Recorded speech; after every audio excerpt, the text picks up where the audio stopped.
Welcome, one and all, to Cus I Wanna, the show that happens whenever we have the time, want to, need to, you need it, we need it. It's a show, and you're watching it. And like, listen, at a certain point, you all have to take some responsibility for what this channel is, because you keep tuning in, and I can't just be the only one who's making this so bad. It is your fault, too. But today, we have a new accomplice, and that is Zina. Welcome. And she's gone. Oh, just like that.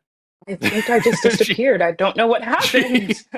She regretted being here and made the right choice to leave. Oh, man. I don't know what just happened. I touched my screen and I'm gone. Try a refresh. If anyone knows, let me try. Yeah, try a refresh. No one blames her.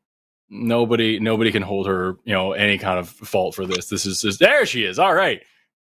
I'm back. Hey, everyone. Sweet chicken. Yeah. Thank you so much for being here today. Thanks for hanging out with us. We appreciate having you. Of course. I'm glad to be here.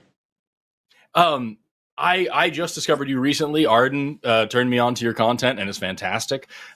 Seeing the way that you go up against cultists is really fantastic. Is spectacular to see. So before we get started, tell me about you. Introduce yourself to our diverse and strange audience.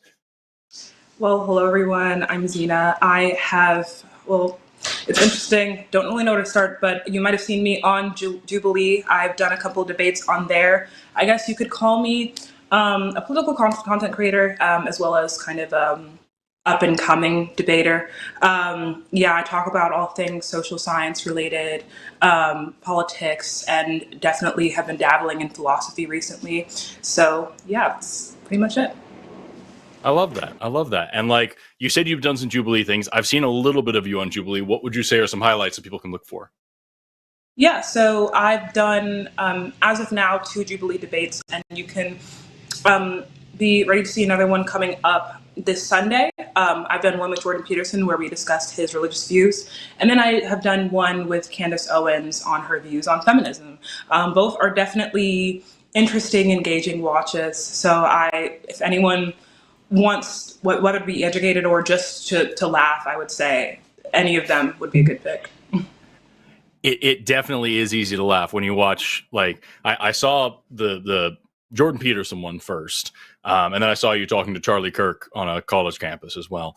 And in both instances, it was wild to see them just so on the back foot. And I know that Jordan Peterson Jubilee episode, the entire time was him denying that he's ever said anything and being unable to define any position that he holds about anything at all. But especially seeing him sit down and talk to you and seeming like really just shocked that you were able to articulate a complete sentence. And just like he had the air of like a proud college professor with absolutely none of the substance behind it. It was wild to see. Yeah, no, it was an interesting one. I think with him as well, there's a lot of like difference in perception now that's come from that video. And I think for me, just like studying his stuff, I was just like, I see there's a framework here. I don't know why we're interpreting the Bible this way. And I feel like all I had to do was ask him, why do you think this is the way we're supposed to be doing things, it seemed like he couldn't really give an answer, but I think I respected the conversation in that it was respectful and we were both allowed time to speak. And I feel like we actually got somewhere. So yeah. As opposed to on the Charlie Kirk video where he backtracked on everything that he said to you and then inevitably just started praying for you in front of everyone. Yeah, I mean, sometimes I'm glad to hear that, because when I was up there talking to him, I was like, is anyone else hearing this or is it just me? So it's glad to see someone else other than me. Is kind of just like seeing that there's just so many contradictions in things that he says. But yeah, I think it's just really important when we talk to these people to just expose like where they're coming from. It's a fallacious place and it's meant to deceive. And I think that like I'm happy that I've been able to do that in these conversations I've had. So yeah. Yeah. I want to dig into this just a tiny bit further. Before I do, I just want to let everybody know this is a call-in show. We already have a couple callers on the line waiting right now. They're in the screening room. But lines are still open. So if you want to talk to me or Zina about anything, particularly, if you're a MAGA person, if you're a Trump supporter, if you're a conservative, if you are somebody who would be in these debates on the other side, this is an awesome opportunity for you to just flex your muscle for a second and see what you actually know, and if you have a good reason to believe what you believe. Zina, I didn't get to ask you before the show. Like, you usually take atheist calls as well. Are you cool with that as well? Yeah, totally. Sick. So if you believe in a god or gods and want to talk about that, if you believe in the Bible, we can talk about that. But mainly, I would love to talk about Donald Trump and just the MAGA movement in general. That's where I would like to be. But we'll see what happens. The number on the bottom of the screen, 720-619-2288. We live in a horrible nightmare hellscape of internet culture where everyone just screams at each other and posts stupid memes. If you'd like to have actual conversations with people who disagree with you, this is your chance to do it. So again, use the web link in the description to call in if you're overseas, or if you're here in the US and you can afford the minutes, 720-619-2288. So tell me more about, you're talking about that moment with Charlie Kirk. And you were saying everybody around you, you're wondering, is anybody seeing this? And it is wild when you watch that clip. It is, which is on your TikTok, by the way, if I remember correctly. It's a pinned video on your TikTok. It's so easy. It's so easy if you just are following along with the transcript to see what this guy is saying and how vapid it is and how he contradicts himself. You ask him, like, hey, are all fathers men, and do all men have XY chromosomes? And he's like, yes, absolutely. Okay, well, why do you call God the Father then? He said, well, I can call God anything. You can call it her or it or anything. And then you almost immediately say, okay, so if you can call God her or it, then that doesn't mean father. I've never said that you can call God her or it. I would never say such a thing. And it just backpedals so hard. And everybody around him just keeps clapping. And like that, in that scenario, I've been in that scenario. I know many of the hosts have. Like, is that something common that you deal with when you do shows like this or events like this? Like, yeah. So I have recently started to do kind of TikTok lives, debate lives.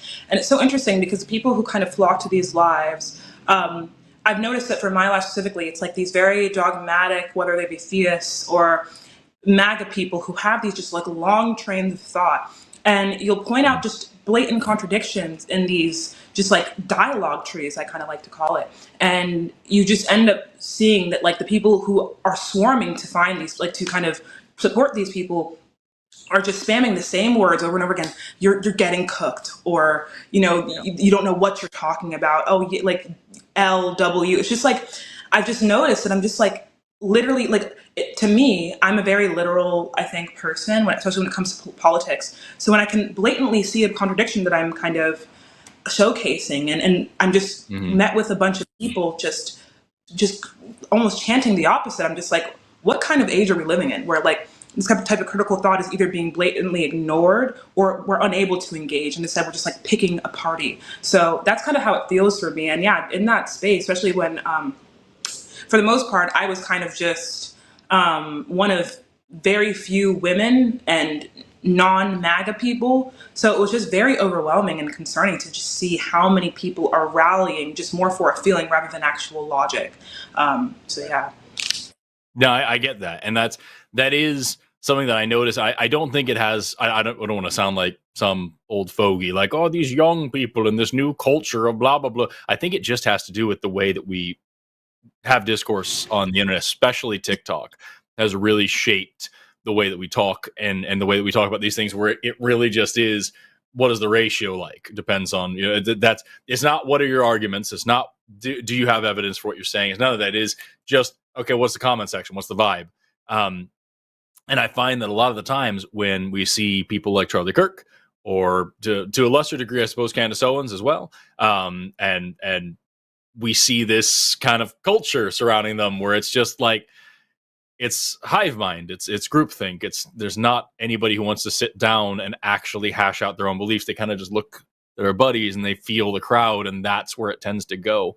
It's why I don't do live debates, because I feel like they're often just a popularity contest, and that sucks. So I applaud you for having the spine to get into that and like really sit there and just hash through it and just deal with that much hate and that much stupidity all at once while maintaining your composure. It is incredible skill. and we need more people doing that. So I love it. I'm loving everything I'm seeing from you so far.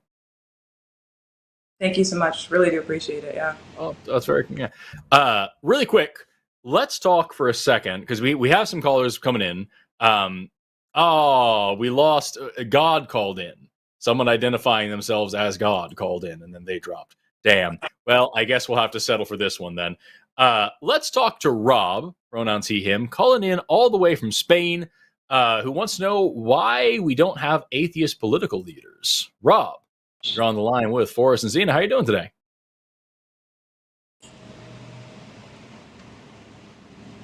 Rob, can you hear us? Rob, are you there? If your phone is asleep, we can't hear you since you're using the web caller. Make sure to tap your phone, wake it up. Otherwise, we can't hear a word you're saying. We'll give you a couple more seconds, and if it doesn't come through, then we'll just put you back in the queue and try again later. Rob. Arden, is there a problem here? There we go. I'm awake. Hey. Hello? Now I can hear you. Hello. Oh, okay. Hey, man. Yeah, hi, Forrest. Hi, Zina. Yeah, I was God. I was pissing around with the call screen. I'm sorry about that.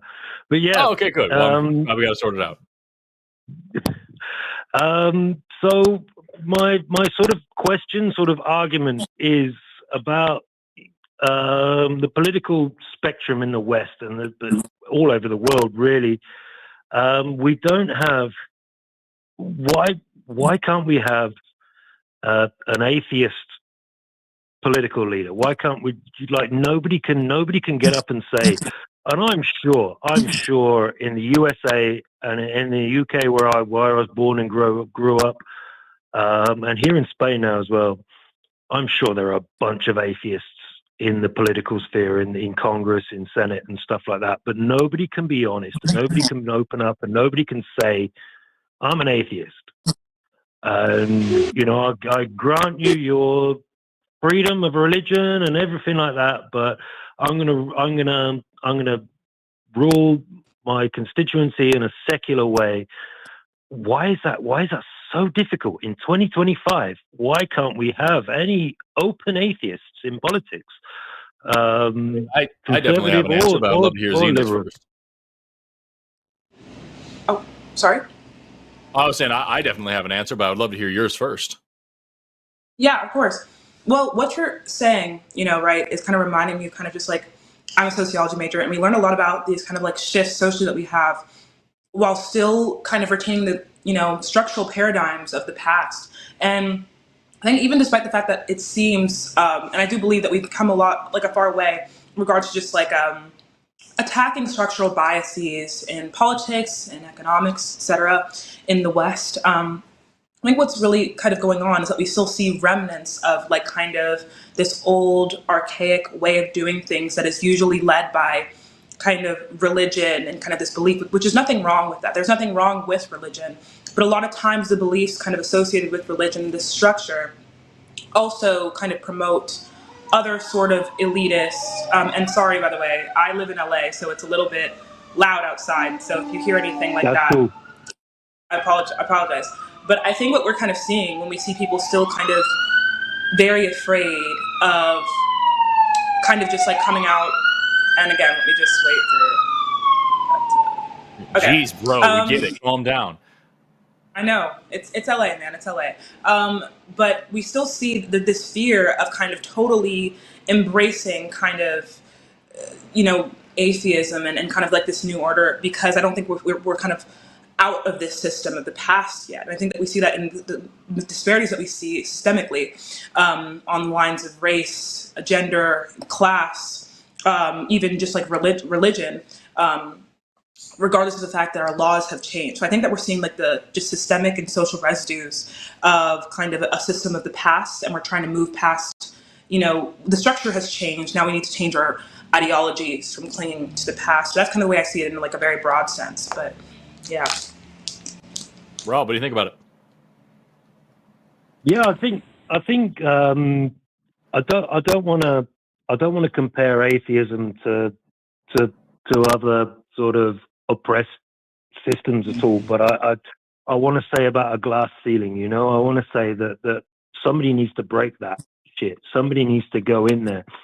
somebody needs to proudly say, yeah, I'm running your constituency. I'm fighting for this seat in Congress or for Parliament or for whatever. And yes, I'm a proud atheist. And yes, I'll give you your freedom of religion, but I'll run my city, I'll run my town, I'll run my constituency in a secular way. And I can't believe nobody's really done that in a way yet, you know. And I think we're ready. I think the world is ready for that. You'd think that, but like at the end of the day, I think these shows that we host on this channel are a great evidence of like how that landscape looks, because most of our calls are from the US, so I can't speak to anywhere else in the world, but like I say, for here in the US, calling yourself an atheist is political suicide. Like you just can't get any further at that point. And if you want to know why, listen to the calls that we get on this show where people call in with the same kind of talking points and the same kind of questions about atheists that would then be asked to an atheist politician. Well, where do you get your morals from? How can I guarantee you will protect my religious freedom if you are not yourself religious? For some reason, people think that if you believe in the Bible, if you are, worshiping this God, then that means you're going to be kind and fair and generous to all other gods, or maybe not, but it doesn't really matter because America's super Christian anyway, and that's all they really want. And so you kind of run into this wall where you have the same kind of ignorant thinking that we face every day on this channel of people saying, okay, well, if you're an atheist, then why aren't you out, eating babies and doing all these raping people and murdering people and all these other things? And if you swear an oath, you can't swear it to anybody, and therefore there's no reason to trust you, and all these things that I hear all the freaking time. They then put that on this politician and say, and also I think the sociology background that Zina was bringing up is also really important. You're not like me. If somebody comes up there and they're a Christian, then at the very least I can say, okay, well, you believe in the same, magical carpenter that I do, right?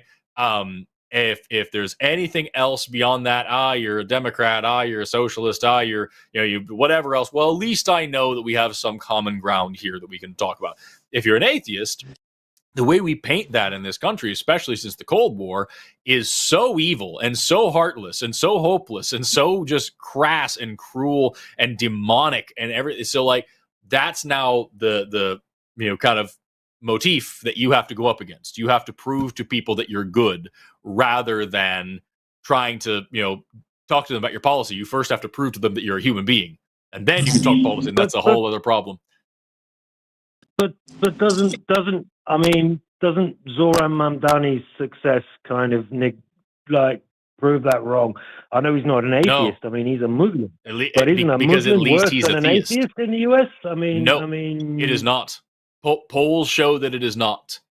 People, when they do these polls and they say, would you rather vote for a Christian, a woman, Muslim, gay, whatever, pick all these different categories. Atheist is almost always at the bottom. And so, if he's a Muslim, at least he's a theist. And at least that means that he answers to some sort of higher authority.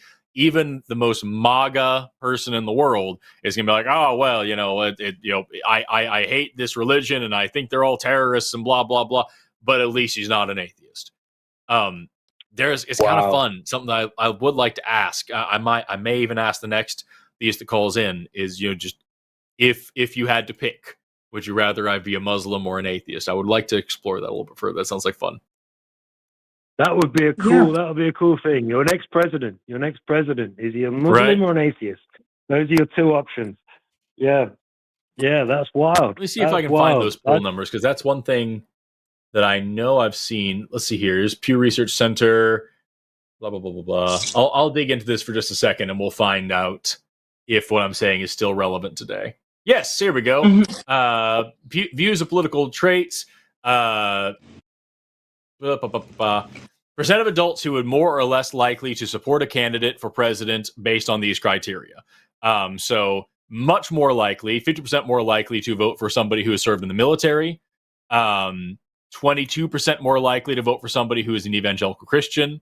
22% more likely to vote for somebody who has Washington experience.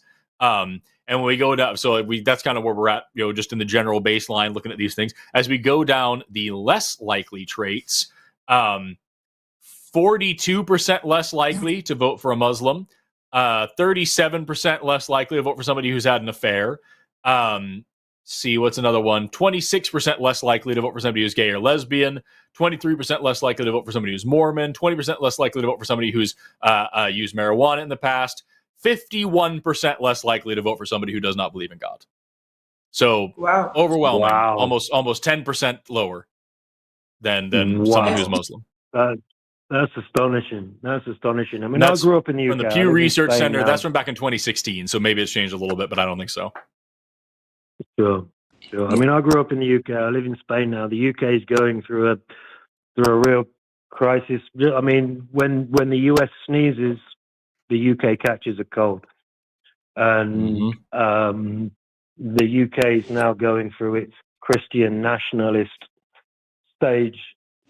They're all screaming about immigration. They're screaming about Muslims. They're screaming about this, and they're calling for a UK Taliban. You know, they're asking for, they want Christianity taught in schools as the religion of the UK. Bizarrely, the UK has a much higher percentage of atheists, I think, than the US. But the US has its separation of church and state, you know, whereas in the UK, the king is the head of the Christian church. So it's wild. It's wild. So you don't believe that somebody could break that glass ceiling and stand and run as an atheist.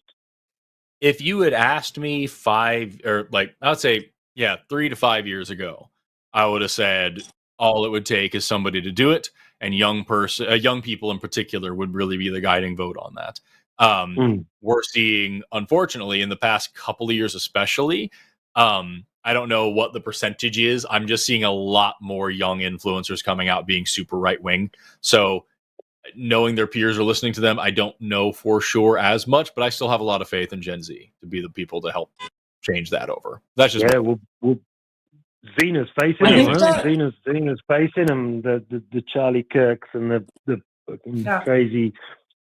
I mean, I don't know how are people like Charlie Kirk getting.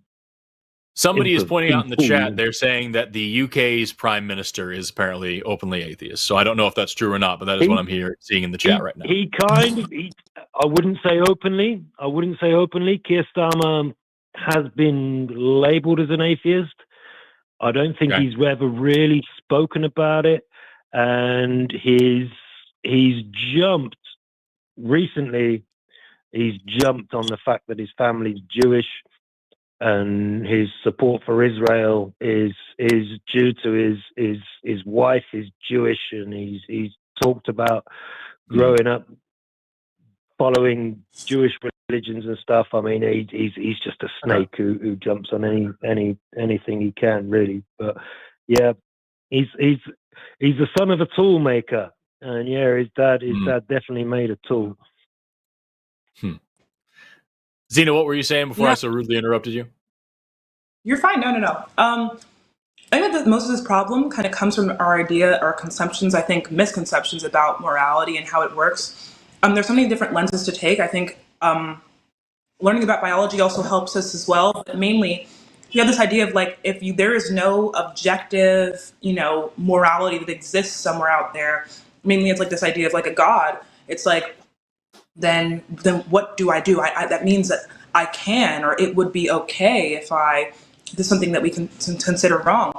But I think that we kind of fail to understand like what it would mean for us to have like some objective morality. Like that would mean that this is like, things would be moral self-evidently, and this would just be resoundingly true. There would be no evidence for it. This thing is just moral, and it's like self-evident, which a lot of times when we have moral debates, we almost have to prove and use reasons to substantiate why something is objectively moral, when that in of itself contradicts itself as a concept.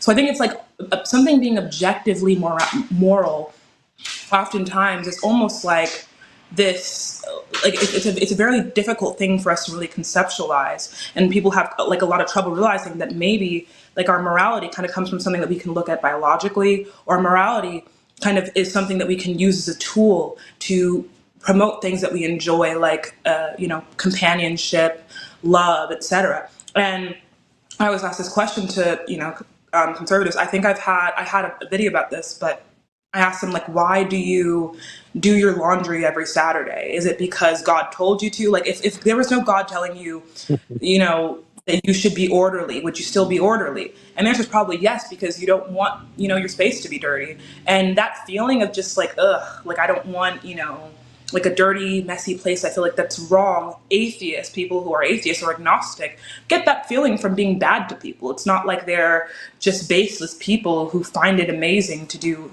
this, that, and the third. Like we don't like need to believe in some doctrine to base our actions or to have those senses of morality that maybe you get from the doctrine, if that makes any sense.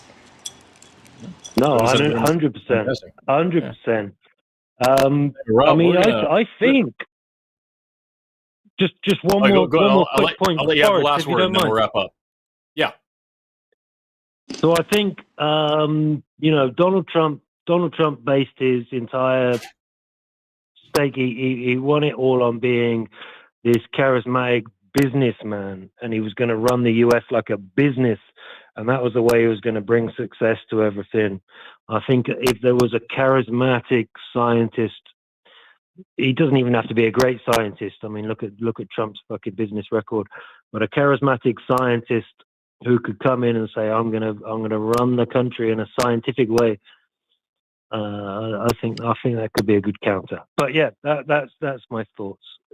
Bless you guys. You think that, love you guys. And then we live in a country where people literally use the word educated as an insult. So here we are. We'll see. Good. We'll maintain hope for the future, because otherwise, what are we doing? Rob, have an awesome rest of the day, man. Thanks for calling in. Cheers, man. Bye-bye. Bye. Bye. One thing that I thought was really exciting. Number one, I love you saying that learning biology helps. Damn right. Second of all, you mentioned this feeling of not being clean triggers this feeling in your brain that we get when we do bad things. There's actually neuroscientific reason behind that. So are you familiar with the insular cortex? It's my favorite part of the brain. I'm not. Yo, it's so cool. So if you take your temporal and your parietal lobe and just kind of peel them apart right across that Sylvian fissure there you have this invagination of outer cortex that kind of tucks in there, and that's called your insular cortex. It's insulated. And among other things, one thing that's really important for is moral thinking, because if you think about gross, disgusting, rotten, nasty things and you feel sick to your stomach, that visceral disgust is controlled by the insular cortex. So is moral disgust. When you talk about rape, murder, pedophilia, Donald Trump in general, any of these things, that same sick to your stomach feeling is that same part of your brain activating the exact same way. So evolution just took some duct tape, slapped morality onto our already existing disgust center of the brain. It's super duper cool, and I can go on about it for a long time. But we have other calls, and I want to get through as many as we can. How do you feel about, I leave it up to you. Do you prefer to talk about whether or not God exists for a moment, or do you prefer to talk about whether or not it is biologically and evolutionarily makes sense to be conservative? Wow, these are such interesting topics. Those are just two of them. I think that these are both so interesting to me that I'm picking between two things that I'll just go with we're going to do both. It's just which one first. We're going to do both. Okay, perfect. Okay, in that case, maybe we should do God first. We can try that. Let's do God first. Okay. Let's start with Lamont, who's got a couple of God calls here. So let's start with Lamont calling in from Wobbly Axolotls, who just says that God exists. Let's talk about it. Lamont, you're on the line with Forrest and Zina. How are you doing today? Hey, I'm good. How are you guys doing? I'm doing really well. Thank you so much for calling in. So before we get started, really quick, what God are we talking about? What do you mean by that?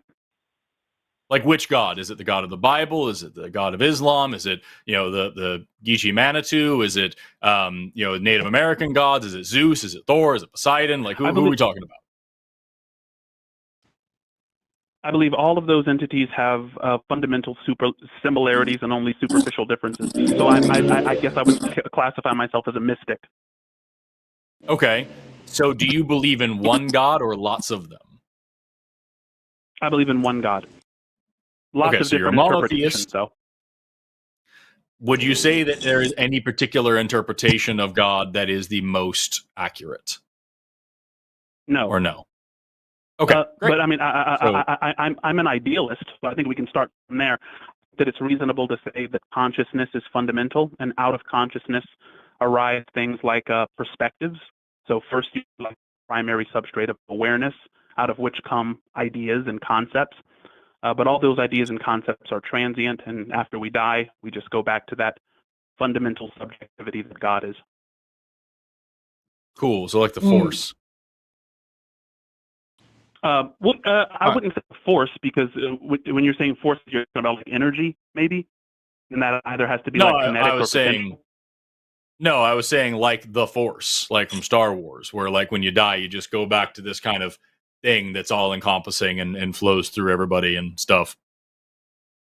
I don't know that the force would be thought of as conscious or omnibenevolent, though. I may be wrong. I'm a little bit rusty on my George Lucas. Okay, well, so you are saying that this God is omnibenevolent. Oh, sure. Okay, and just a couple more questions, really quick, just to make sure I know what we're talking about. Is this God also omnipotent? Yes. Okay, and then one more. Actually, two more. Sorry. Is it also omniscient? Is it all-knowing? Is it all three omnis? I might need your help with this one, because as far as omniscient goes, I would say that all knowledge is either latent or expressed from within this entity. So in that sense, it's omniscient, yeah. Okay, we'll put a question mark next to that one. And then last but not least, does this God have the ability to think, to make decisions, and to take actions on its own accord? In order to do that, this God would have to localize and become like you or your host or me. So in order to think, you need a mind which is correlated with brains, and that's a weakness. So God would have no need for thinking because he's omniscient. He would already know all things. So in order to think, you'd have to like localize, just like you'd have to localize within a dream in order to fly, for instance. So non-thinking, what about the other two, about being able to take actions and influence physical reality of its own free will? No, I don't believe that God is an agent, because agency would frustrate omniscience. Got it. Okay, so just to be clear, I've got a monotheistic God based on idealism. All religions are kind of true. This God is omnibenevolent, omnipotent, and maybe, based on the way you squint your eyes, maybe omniscient. It is non-thinking, non-acting, and is not an agent. I got that about summed up? I think so. Okay, groovy. All right, we'll go right ahead. Zina, do you want to kick us off? Sure, I can start. Well, first of all, when I, asked to do this question first, this is kind of like one of the interesting topics and questions I have when it comes to God. I just think to start, it's more so just like when we say that this God is the God that exists, I think that like as we started, what's most important is defining God. And it seems to me that we're kind of defining God as like almost like the collective conscious in some way. There are many different ways to describe this. And I think we see different interpretations in different ways, but you kind of define God as some collective conscious. Do you think that's like kind of a word that maybe, or phrase that maps on to this concept of God that you have? Sure, yeah, I think that's fair. Like, it's just God is the fundamental thing out of which everything else temporarily, everything else is a temporary excitation out of this fundamental thing that's God. Like a field. Right, yeah. And haunted field. Yeah. And I think when we talk about God in this way, I think it's interesting. And this is why I call myself agnostic, because there's so many different interpretations of what God is. Like, for example, when we look at Spinoza like says things that are somewhat similar to what you're saying, and that he defines things, some things are like forms, some things are substances. But innately, we kind of all are dependent and contingent upon each other and come from something like similar. Like, for example, at the start of the universe, if we look at things even just like from like a metaphysical level, began, and from that point in which the universe started to expand, we all came from that. So in essence, we all did come from something similar. And then when we go to consciousness, I think that's where it gets a little bit interesting. I guess I have a couple questions. And one, how you define consciousness, and two, I think that even if this God does exist, I think it is important to make a distinction kind of between the way in which people kind of feel about or talk about like a Christian or a Muslim God versus a God sort of like this. But I guess, can I get your definition of consciousness? Yeah, I borrow the definition of consciousness from David Chalmers, who coined the hard problem of consciousness. And he says that consciousness is what it is like to be. So presumably, it isn't like anything to be a book. Therefore, a book is not conscious. But it is like something to be you. It is like something to be me. And similarly, it is like something to be God. It's a mode of being. So it's not a property of anything. It's a way of being, or it's a mode of being. Really quick, Lamont, do you have us on Bluetooth or headphones or anything like that? No, just on my phone. Okay, cool. There's just a couple of interferences and some sounds. I was seeing if we could fix it. If we can, it's no big deal. Okay, so we can go on with what you're talking about. Yeah, no, that's it. I borrowed the same definition from David Chalmers. I try to avoid neologisms. Yep. That's fine. So I guess just one more question is, when you say we all go back to this consciousness, because I agree that we are having some experience. I don't know. I think some questions we also have is like, is consciousness a thing? Does it really exist in that? Is it material, etc.? And when you say that we go back to consciousness, what does that look like for you? And how are we able to tell that that is the case? I would say that when you die, the object of experience melts away. I don't know this for sure, so I like to start by just saying, like, look, I don't know. And I think that's really important to start with that. But I think that's one of the main goals of brain, is to separate this from that, here from there, agent versus arena. And we can even see, like with experiments done with high dose psychedelic drugs, when you're in a high dose psychedelic state, the default mode network shuts down, the task-centric network shuts down. People experience what they call ego death, where like the agent arena distinction kind of collapses, and you go into this mode, which is kind of like pure subjectivity. And this brain state on high dose psychedelics is like the closest we can come to being brain dead in a safe and repeatable way. And yet this is the most exciting experience that, people can have in their lives sometimes. Yeah. So I suppose going back to this consciousness, like, I know no one really knows what happens when we die, but I suppose if we don't, were you saying that you don't necessarily know if we go back to this consciousness? Like you aren't actually sure if that's the case, or are you speculating? Or Well, I mean, I think it would be my best guess. I think it would be the most skeptical thing to say, because consciousness cannot be doubted because it's the prerequisite for doubt, and it cannot be an illusion because it's a prerequisite for illusion. You can't have an illusion without being conscious. You can't doubt without being conscious. And so I think that it's a safe bet to prioritize it over the things that are emergent from it. So, I mean, even though I don't know, I mean, it might be the case that when we die, consciousness dies too. But from my perspective, consciousness never developed. It never grows. It's always been the same. My mind has grown. My thoughts have developed. I've become more mature. But consciousness seems to just have this thing where it stays the same. It's just running in the background. And I have no reason to believe that when my biology dies, that consciousness will. That would just be a leap. I think, I suppose questions whenever you're ready. Yeah, go ahead. Actually, go ahead. Okay, it's fine. I didn't want to derail you. I'm just telling you. Oh my God, that's a wild thing to say. I would start by asking about just the. Sorry. Oh no, I'm sorry. I apologize. Go ahead. You're fine. So I want to start with the last thing you said, and then I want to work my way backwards. Can you please give me any example that we can actually test and observe and of consciousness existing absent matter? Well, I can't give you an example of consciousness existing because of matter. I mean, because of my material body, you can have signs of consciousness. So you have evidence that consciousness emerges from brain states? There's a Nobel Prize waiting for you if that's the case. That's pretty much like, granted, the hard problem of consciousness about what it really is and blah, blah, blah, blah, blah.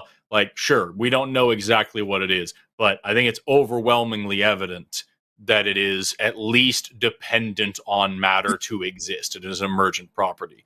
And we can look back to like the earliest understandings of neuroscience and psychology and really, I guess neuropsychology is this thing, but like just, we can look back to the earliest examples of this, all back to like Phineas Gage type shit, and know that the structure of your brain determines quite a bit about how your consciousness is expressed, if indeed it exists at all. If that wasn't the case, then we wouldn't be able to dramatically alter somebody's entire consciousness, not just their, basic parts of their personality, but what they're aware of, what the information they are able to process about the world around them, how, if at all, they're able to make decisions, like all sorts of things beyond just their personality, but also critically including their personality, simply by altering parts of their nervous system, mainly their brain. So like when I look across the animal kingdom and I look at all sorts of things that have different levels of consciousness and different kinds of consciousness, all of those things have one thing in common, is that they're made of matter. And I have yet to see any example of any kind of consciousness at all that exists independent of matter. So you might say that I have not done whatever prerequisite test to say conclusively that brains produce consciousness. And I would scoff at that, but like at the end of the day, sure, that can be our hang up. But I can still show you that brains are directly responsible and a major part of the expression of consciousness. And you've got nothing in terms of consciousness exists absence of all of this. So like, that's what I'm asking. Can you give me anything to point to say that consciousness is not the direct result of matter? I did with the 2012 study. I don't know if you guys partake. I'm sorry, but, would you please? I'm sorry, you were breaking up at the beginning. Please repeat I can talk about. Oh, sorry about that. I said, yeah, I'm somebody who partakes. You know what I mean? I'm a big fan of Terence McKenna. So the high-dose psychedelic studies, which is what I brought up before, this is the closest that the brain can get to being brain dead in a safe and repeatable way. And yet, even though the brain metabolism is slowing to a crawl in those instances, this is the most deep and meaningful and colorful and vibrant experience most people say that they're having in their lives. That's not proof by any means. And, it's not like they haven't found like little tiny, pieces of the, brain communicating in those states. But that's not the only piece of evidence I have.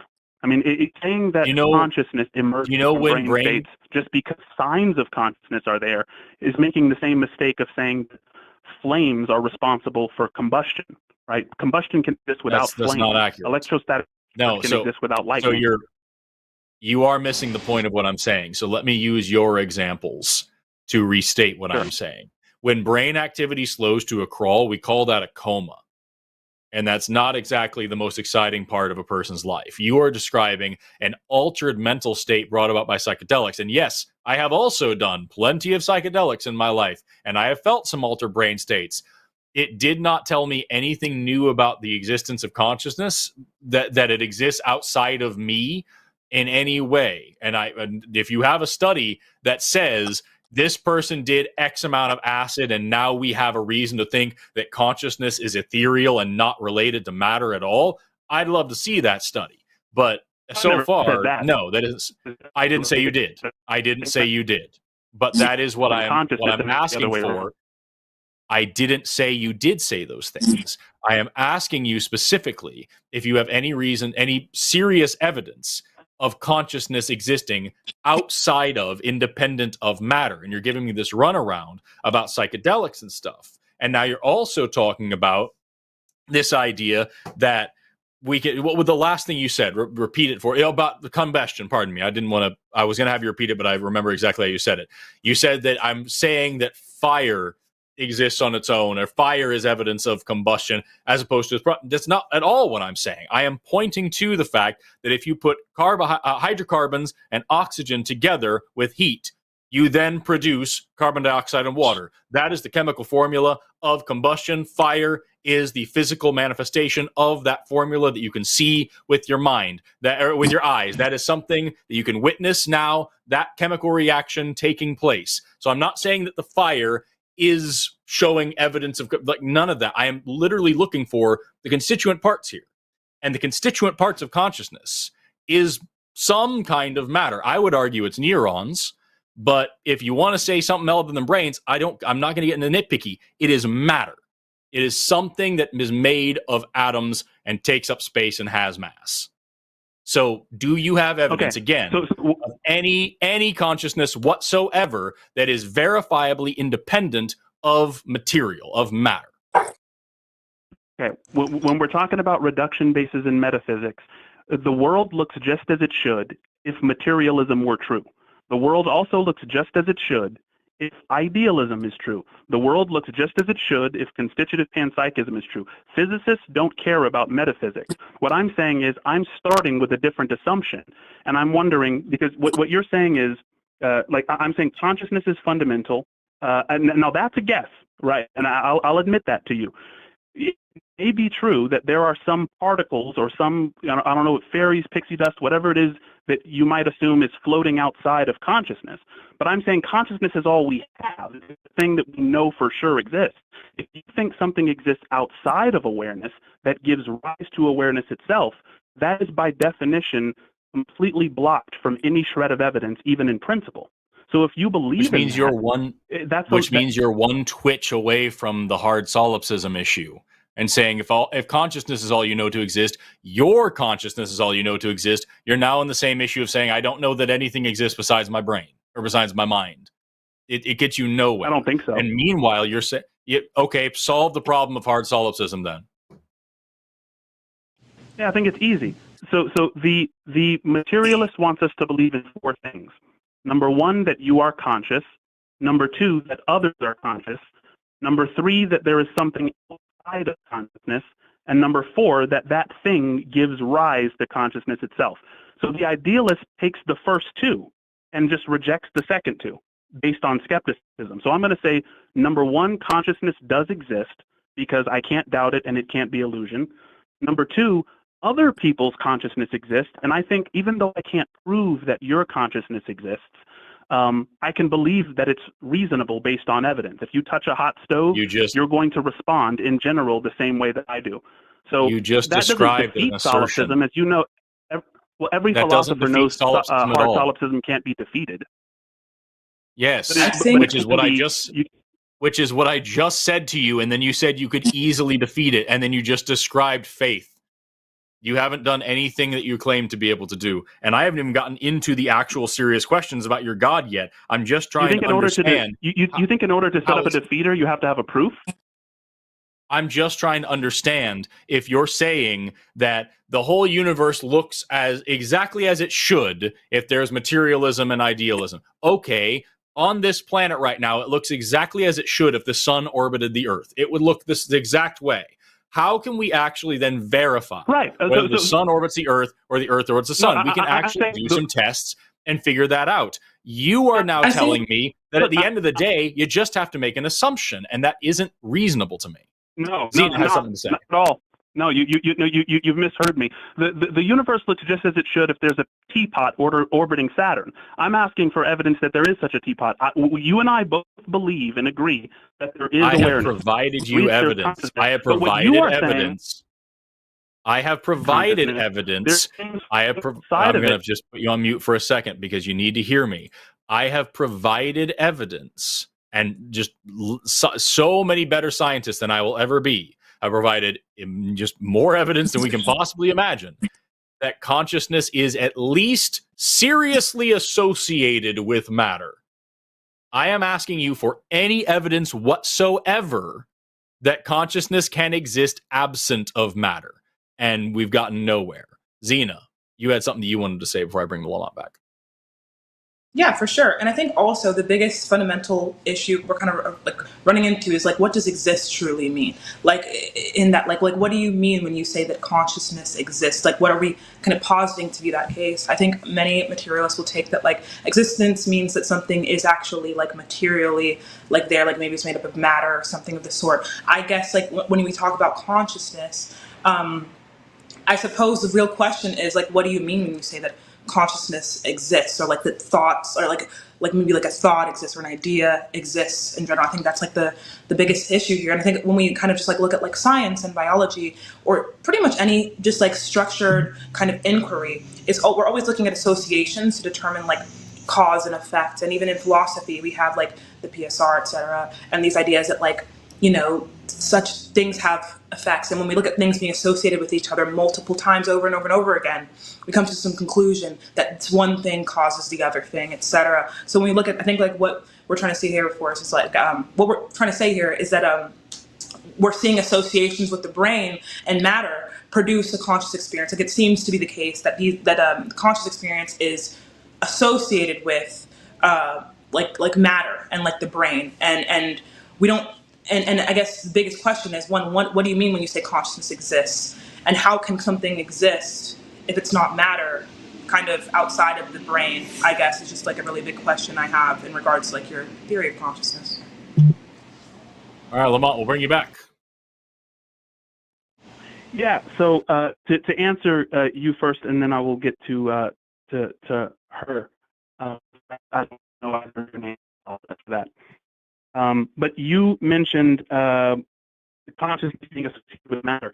Nobody doubts that consciousness is associated with matter. In integrated information theory and global workspace theory, that's obvious. I'm not saying that there isn't a correlation between consciousness and brain states. I'm saying that you're just committing a classic causation correlation fallacy. If you know and can demonstrate to me how consciousness arises from states in the brain, I don't think you can. No neuroscientist can. This is the reason that the hard problem persists. But to move on to the question about existence and what I mean by existence, there are two things that I mean. Exist literally means ex out and sist to stand. So something that exists can be foregrounded. So if you're listening to my voice, you're ignoring background noises, which means you have foregrounded my voice. There's another form of existence, mind-independent existence. And this is what reductionists are looking for, right? So I think that the only thing which stands up to that test of what can exist mind-independently, it would be pure subjectivity. Because what the mind is a subject-object correlation, right? That's what the mind does. It says, I'm here, you're there. I'm this, and I want that. The mind is very correlated with brain states, again. But I think before all of that, there is pure subjectivity, pure awareness before that localization happens. So you said that I can't demonstrate that like there is a correlative thing between a relationship between or sorry, not a correlative, a causal. Pardon me. You said that I can't demonstrate a causal, pardon me, a causal relationship between the brain and the mind, except I can provide strong. I didn't say that. What I heard you say, here's your chance to correct me. What I heard you say is that I can demonstrate that these things are associated, and nobody doubts that. But I'm how do you say, committing a correlation versus causation fallacy. That I'm saying here is a correlation, therefore it must be causal. Post hoc ergo propter hoc, right? But the problem is that I actually can provide evidence for that causal relationship, because if we change the brain, we can equally change the mind in the same measure, and we can do it predictably and testably. Now, that you may not like those things, but my question to you remains, do you have a single bit of evidentiary, like anything, to demonstrate that you have a similar relationship with non-matter and the same consciousness? Can you manipulate something else that isn't material, or demonstrate some non-actual material connection to this brain and show that the mind changes? Are you intentionally using mind and consciousness synonymously, or is that an accident? Because if it's not, then it's just modal confusion. Is that really where we're going to take the argument? Is that what? No, which no. do you prefer? It pertains to it pertains to exactly what you asked. You said brain If I state have and a mind light state, bulb, and you said that's obvious, if and I you're have right. It is obvious. Lamont, if I have a light bulb here, right, and I flip a switch and electricity goes through the wire and it turns on the light bulb, right? If I cut the wire, the light bulb turns off. So I can now say that there is some correlation between this wire and this light bulb. Is the wire what's making the light bulb work? No, it's electricity, right? But the wire is definitely in control of this situation. So now we can say, here's the brain, and here's some sort of consciousness, mind, whatever you prefer to say. If I damage, that's or the alter, mistake. or destroy the brain, if I damage or alter or destroy the brain, then the consciousness changes. That's the mistake. What's the mistake? The mistake is you're using mind and consciousness synonymously. I literally just said whichever one you prefer. No, I'm asking you. Wait.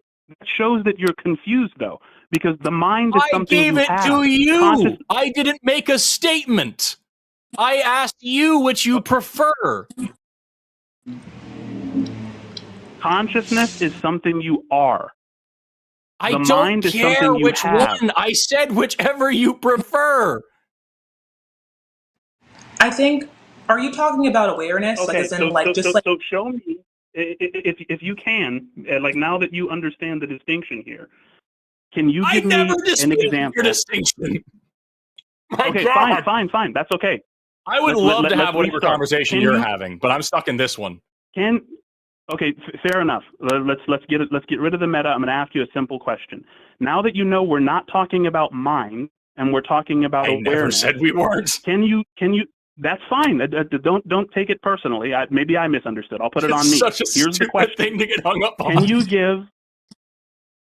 Can you give that same causal principle between brain states and consciousness? I'm not talking about mind.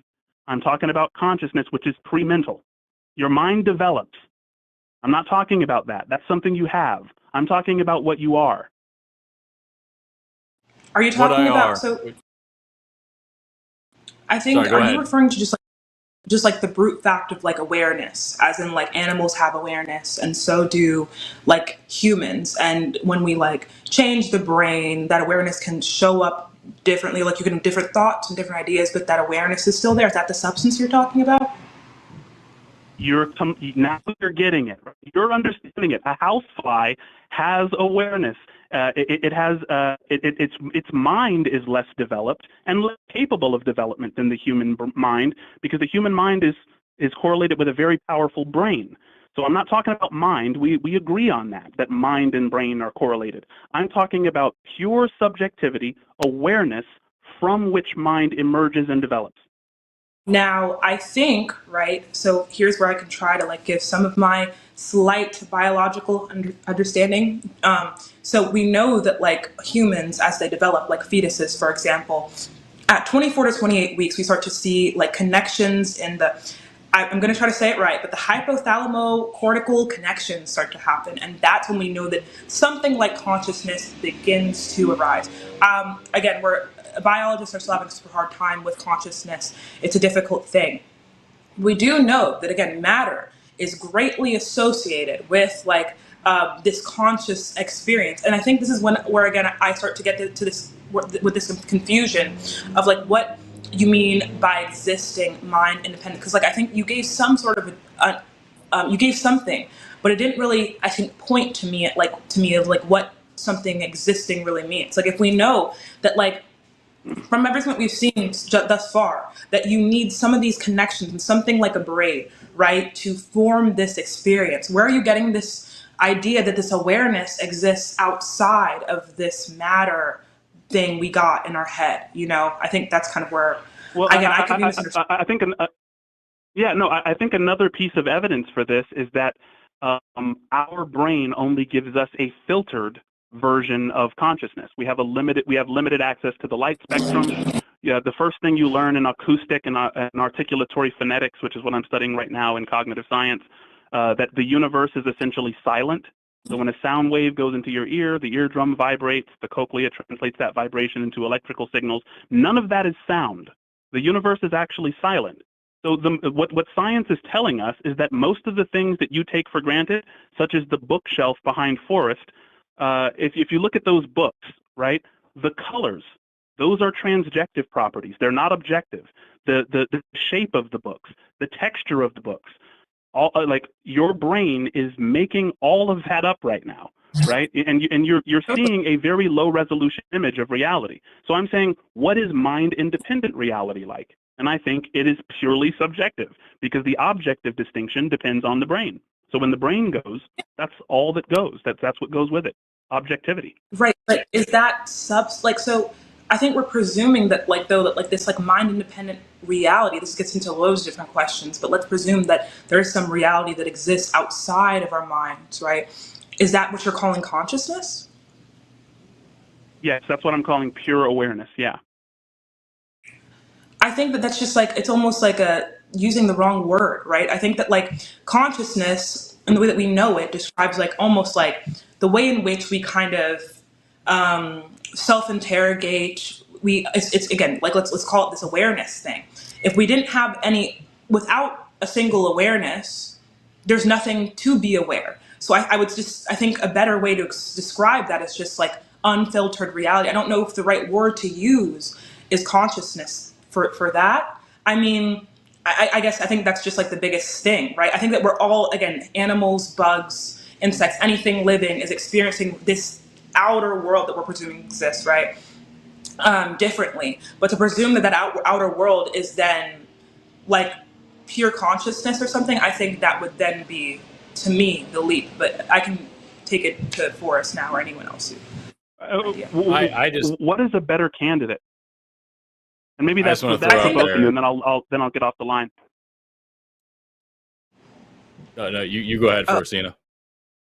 Okay, yeah, no worries. I think that when you posit that God definitely exists, I think our goal, right, as the dissenters, is not to posit an alternative, but more to interrogate where you're coming from with this claim that you're making. I think that it just, when you're describing unfiltered reality or mind-independent reality as consciousness, I don't think that we see that to just be the case in anything that we've seen, again, kind of Forrest has been saying.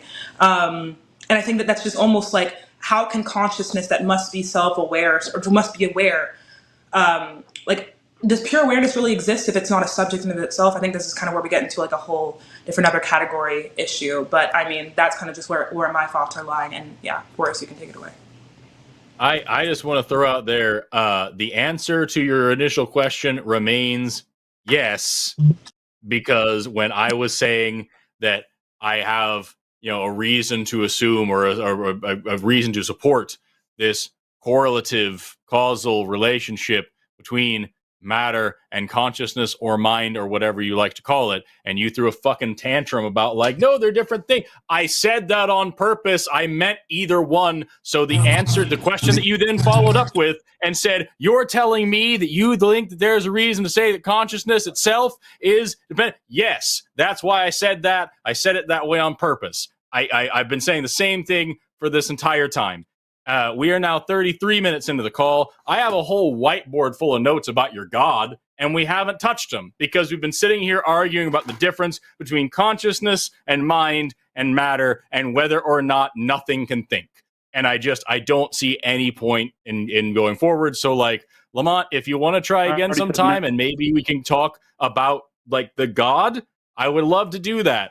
But it's not going to get anywhere if it's this kind of just semantic nonsense where we have to go 20 minutes of screaming about definitions for me to just say, yes, the thing that I said 20 minutes ago is what I meant to say. I don't know what the point is anymore. I think I was just saying more, but yeah, I laid out my omnipotent, omniscient, omnibenevolent, omnipresent. And you proved none of it, and it did nobody any good. I don't believe that God exists, and I think that the definitions you gave me made no sense. The definition you gave me made no sense. I repeated the definition back to you and you agreed with it, and it doesn't stand up to any kind of reason in my head. and we didn't even talk about it because definition for of 30 God? minutes we were talking about the definition you gave me that I repeated back to you and you agreed to. Doesn't make any logical sense to me. So we didn't even get to it because we were talking for freaking 30 minutes about whether or not brains can do thinking, or if that's different than not thinking versus consciousness versus mind. And the things we said at the very beginning are the exact same things that we say now, and nobody learned anything and nobody grew. So I'm not going to continue on. If you want to call I think back that's later a and try dystopian again, look at the conversation. have you changed your mind in any way after this conversation, Lamont? I think Zina and I mean, have a little was bit a more yes to or no discuss. I mean, question, I Lamont. understand, That was a I understand yes or you're no kind of question. pissed off. That was a yes or no question, Lamont. Did you change your mind in any way after this conversation? You know what I mean? But according to the laws of the cooperative principle, I don't have to answer yes or no. I can be a little bit more Exactly. And so you don't even want to with the way you participate and I talk. in me defending what I just said. I just said something. You challenged it. I'm giving you the opportunity to prove me wrong, and you won't do it because you're more interested in just bloviating about whatever the hell. I listened. I was here for the whole thing. I listened to what you and Zina said. Zina, did you change your mind I'm at listening- all I'm about listening to anything you. that Lamont said? No, it's not about I changing have- your mind. Zina, did you change your mind at all about anything that Lamont said? I did not, but I think that it's an interesting inquiry to have. I think consciousness is a cool topic. I love talking about it, but most of the time it's more thought throwing, and I know I never really kind of changed. My position is already skeptical, I guess you could say. But yeah. Yeah, I came. That's what I'm trying to get across to Lamont. If he could just calm down a little bit and hear what's going on around him here in the real world. We both heard everything you said. We both engaged with everything you said. Neither one of us were convinced by anything you said. I don't think you learned anything about anything. I guarantee, based on your attitude right now, that you have not left this conversation changing your beliefs or changing where your stance on any of this stuff.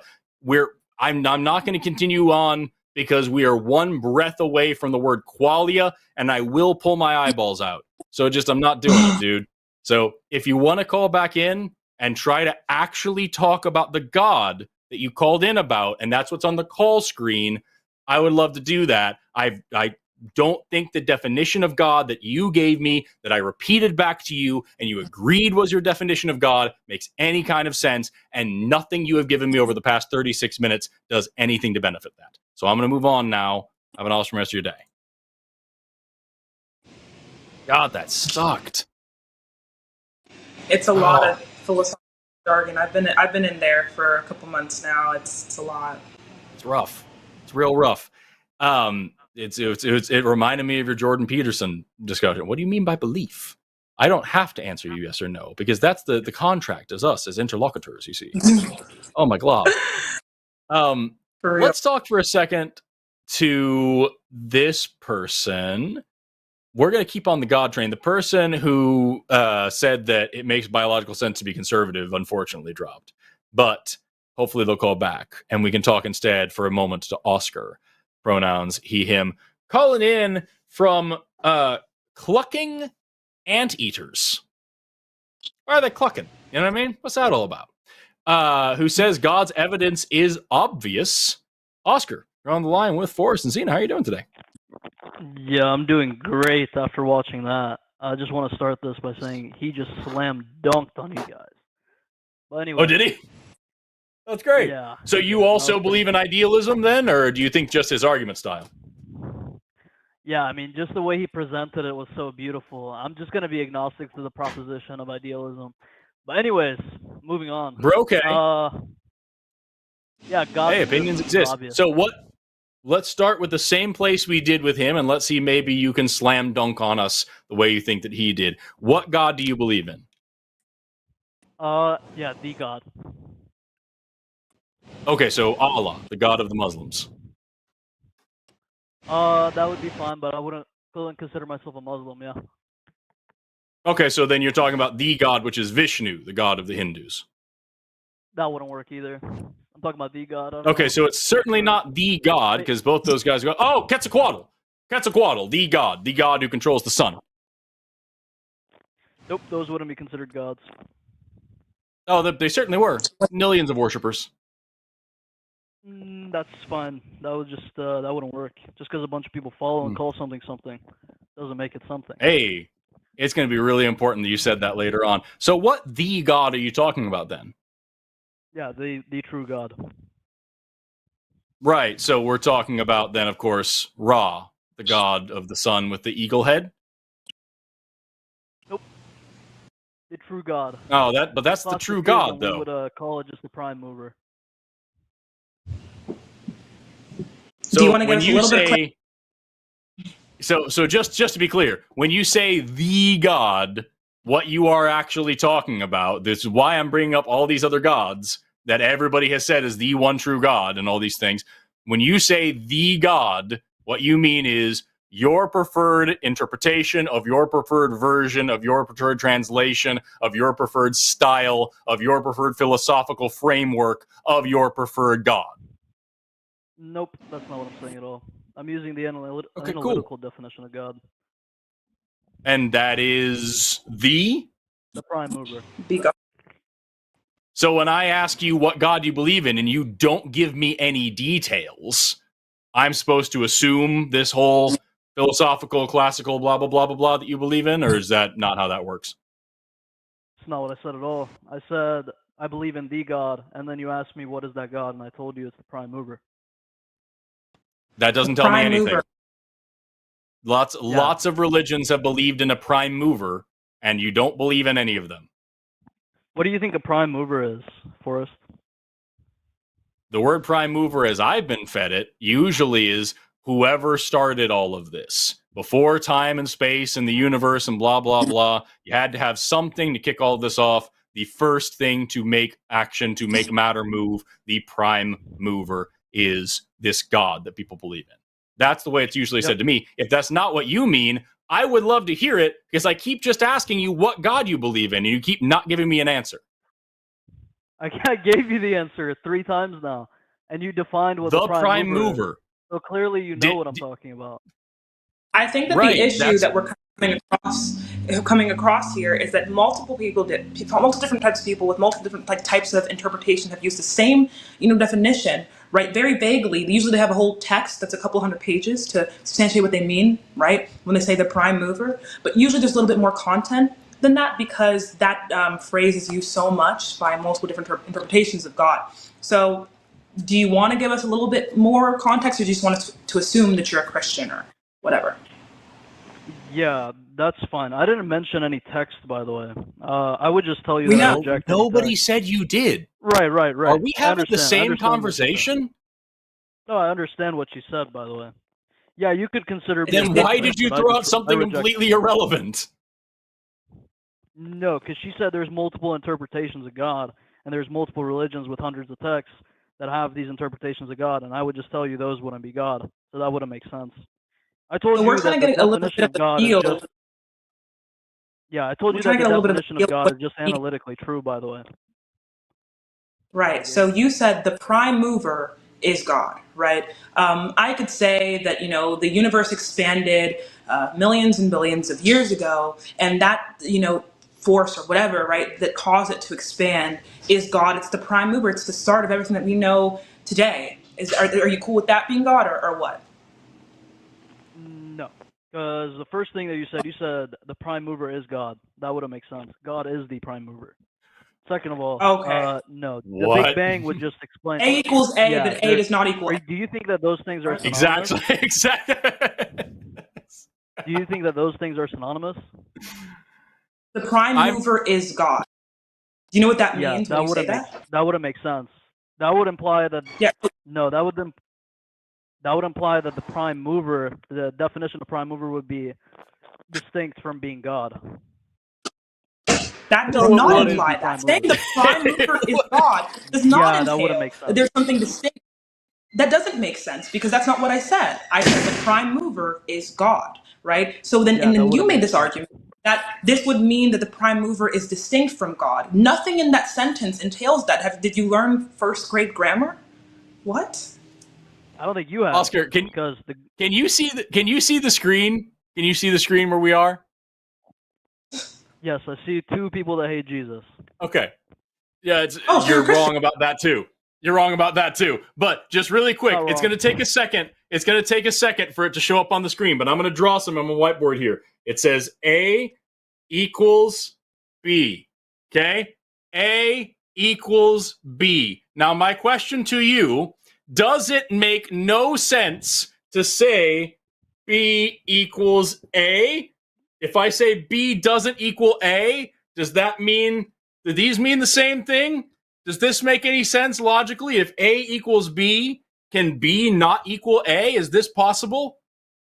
No, so that's not what I'm saying, right? So B in this context would have a different implication, right? So B being the prime mover would They're indicate equal that and they there's can't another have a form. different. Yeah. But it What? can't- So If you're if saying you- something is something else, dude, respectfully, if you're No, saying that so something God- is God something is else, the it prime cannot mean mover. that the In the thing is context not that the you other. used it, you said that there's a prime mover. There's a There's prime no mover outside context. of God. There's Yeah, no there's I've never context. said- thing as a You prime just mover said outside of God, words. by the way. Yeah, God is the prime mover, not the prime mover being God. Is there any more? Are there any more prime movers? How many prime movers are there, Oscar? Yeah, there would only be one, and that's analytic. Okay, history. Right. So God is the only prime mover. So if I say the prime mover is God, that's no longer an equal sign. That's an exactly sign. That's the equal sign with the 3 lines. It means this is exactly the same thing. You are just getting caught up on the dumbest logical hangup I've ever fucking heard of. And also, neither of us hate that's not Jesus. That's the wildest thing to just throw out there for no reason. Why would you say Well, that? we've already established that you hate Jesus. This was on another call with us, Forrest. When? What did I say specifically that said I hate you were with Jesus? The truth seeker guy.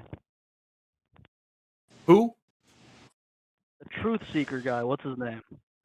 No I idea love what you're his talking work. about. Really, really intellectual. But anyways, that's besides the point.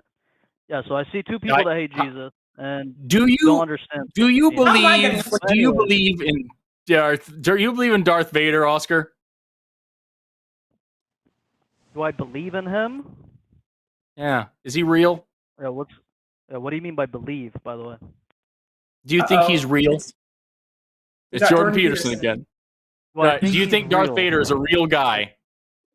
Yeah, when you say real, do you mean he corresponds to reality? If so, then yeah. I mean, clearly. Maybe his attributes don't.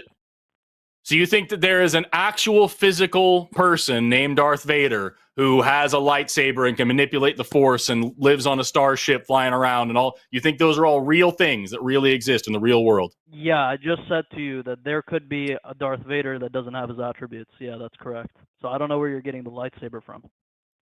So what does it mean to be Darth Vader? I am What do you mean there's defining a the character. Oh, that's a good question. What does it mean to be Darth Yeah. Vader? We could use that as what does it mean to be God? Would you agree? No. Of course. I think. Wait, hold on. We were trying to get at the whole point of this conversation is us trying to figure out what you mean when you say what is God, and you keep giving us these vague, responses that map onto many different kinds of gods. So I think we're trying to get at the substance of this God, so the character, the nature of him, so we can critique whether or not he could actually exist. Yeah, that's fine. But when you say there's many definitions of this God, I don't know what that means. There is one true God. So anyone else who refers to anything but this thing here's as where I'm God at would with just it be wrong. is that this is it's still funny. It's still funny, but it's getting to the end of funny. So like That's this is time. It's a time wasting. Well, you are being funny because it's so fucking dumb. Now, that's the problem, is that, like, to me, from my perspective, this is obviously a troll call, right? You're obviously just fucking around wasting time saying dumb shit. But the problem is you're running out of funny. So, like, this is your opportunity to be funny. Like, if you want to stay on the call and continue being fun, like, you're making religious people look silly, which isn't not outside of our purpose, but, like, it's not the point of the show. I'm not trying to make people look bad, but it's still something to laugh at. So, like, if you have anything funny you want to continue with, I'm down, but it's running out of funny, and I don't want to let it get boring. I don't know what kind of like reasoning you're using to get to that point, but that's fine. If you just like the evidence for the one true God, just ask for that, since you clearly can't track with anything else. I would love the evidence for the one true God. Yeah, that's easy. So P1 would just be that if moral realism is true, there has to be a God that grounds them. P2, moral realism Nope. is true. Conclusion. Right off the bat, Whoa! wrong. You don't think moral realism is true? No, God, no. What's going to be the argument for that? That moral realism isn't true? Yeah. Define morals. Define morals. Yeah. So when we say morals, we're just talking about, for example, what we ought to do, right? Would you agree with that? Yeah. Why not? Ooh, so you would agree with that, right? Not Yeah, that they I exist. don't know why you made it. I don't know why you made me clarify when I just plainly said yes, but whatever. Yeah. So when we say ought, right, those would be implying that there's some sort of normative authority, right? That would like transcend No. the human opinion. Yeah. Hold yeah. on, hold okay, on. So Hold on. When wait, someone oughts are says just the word- facts? hold on.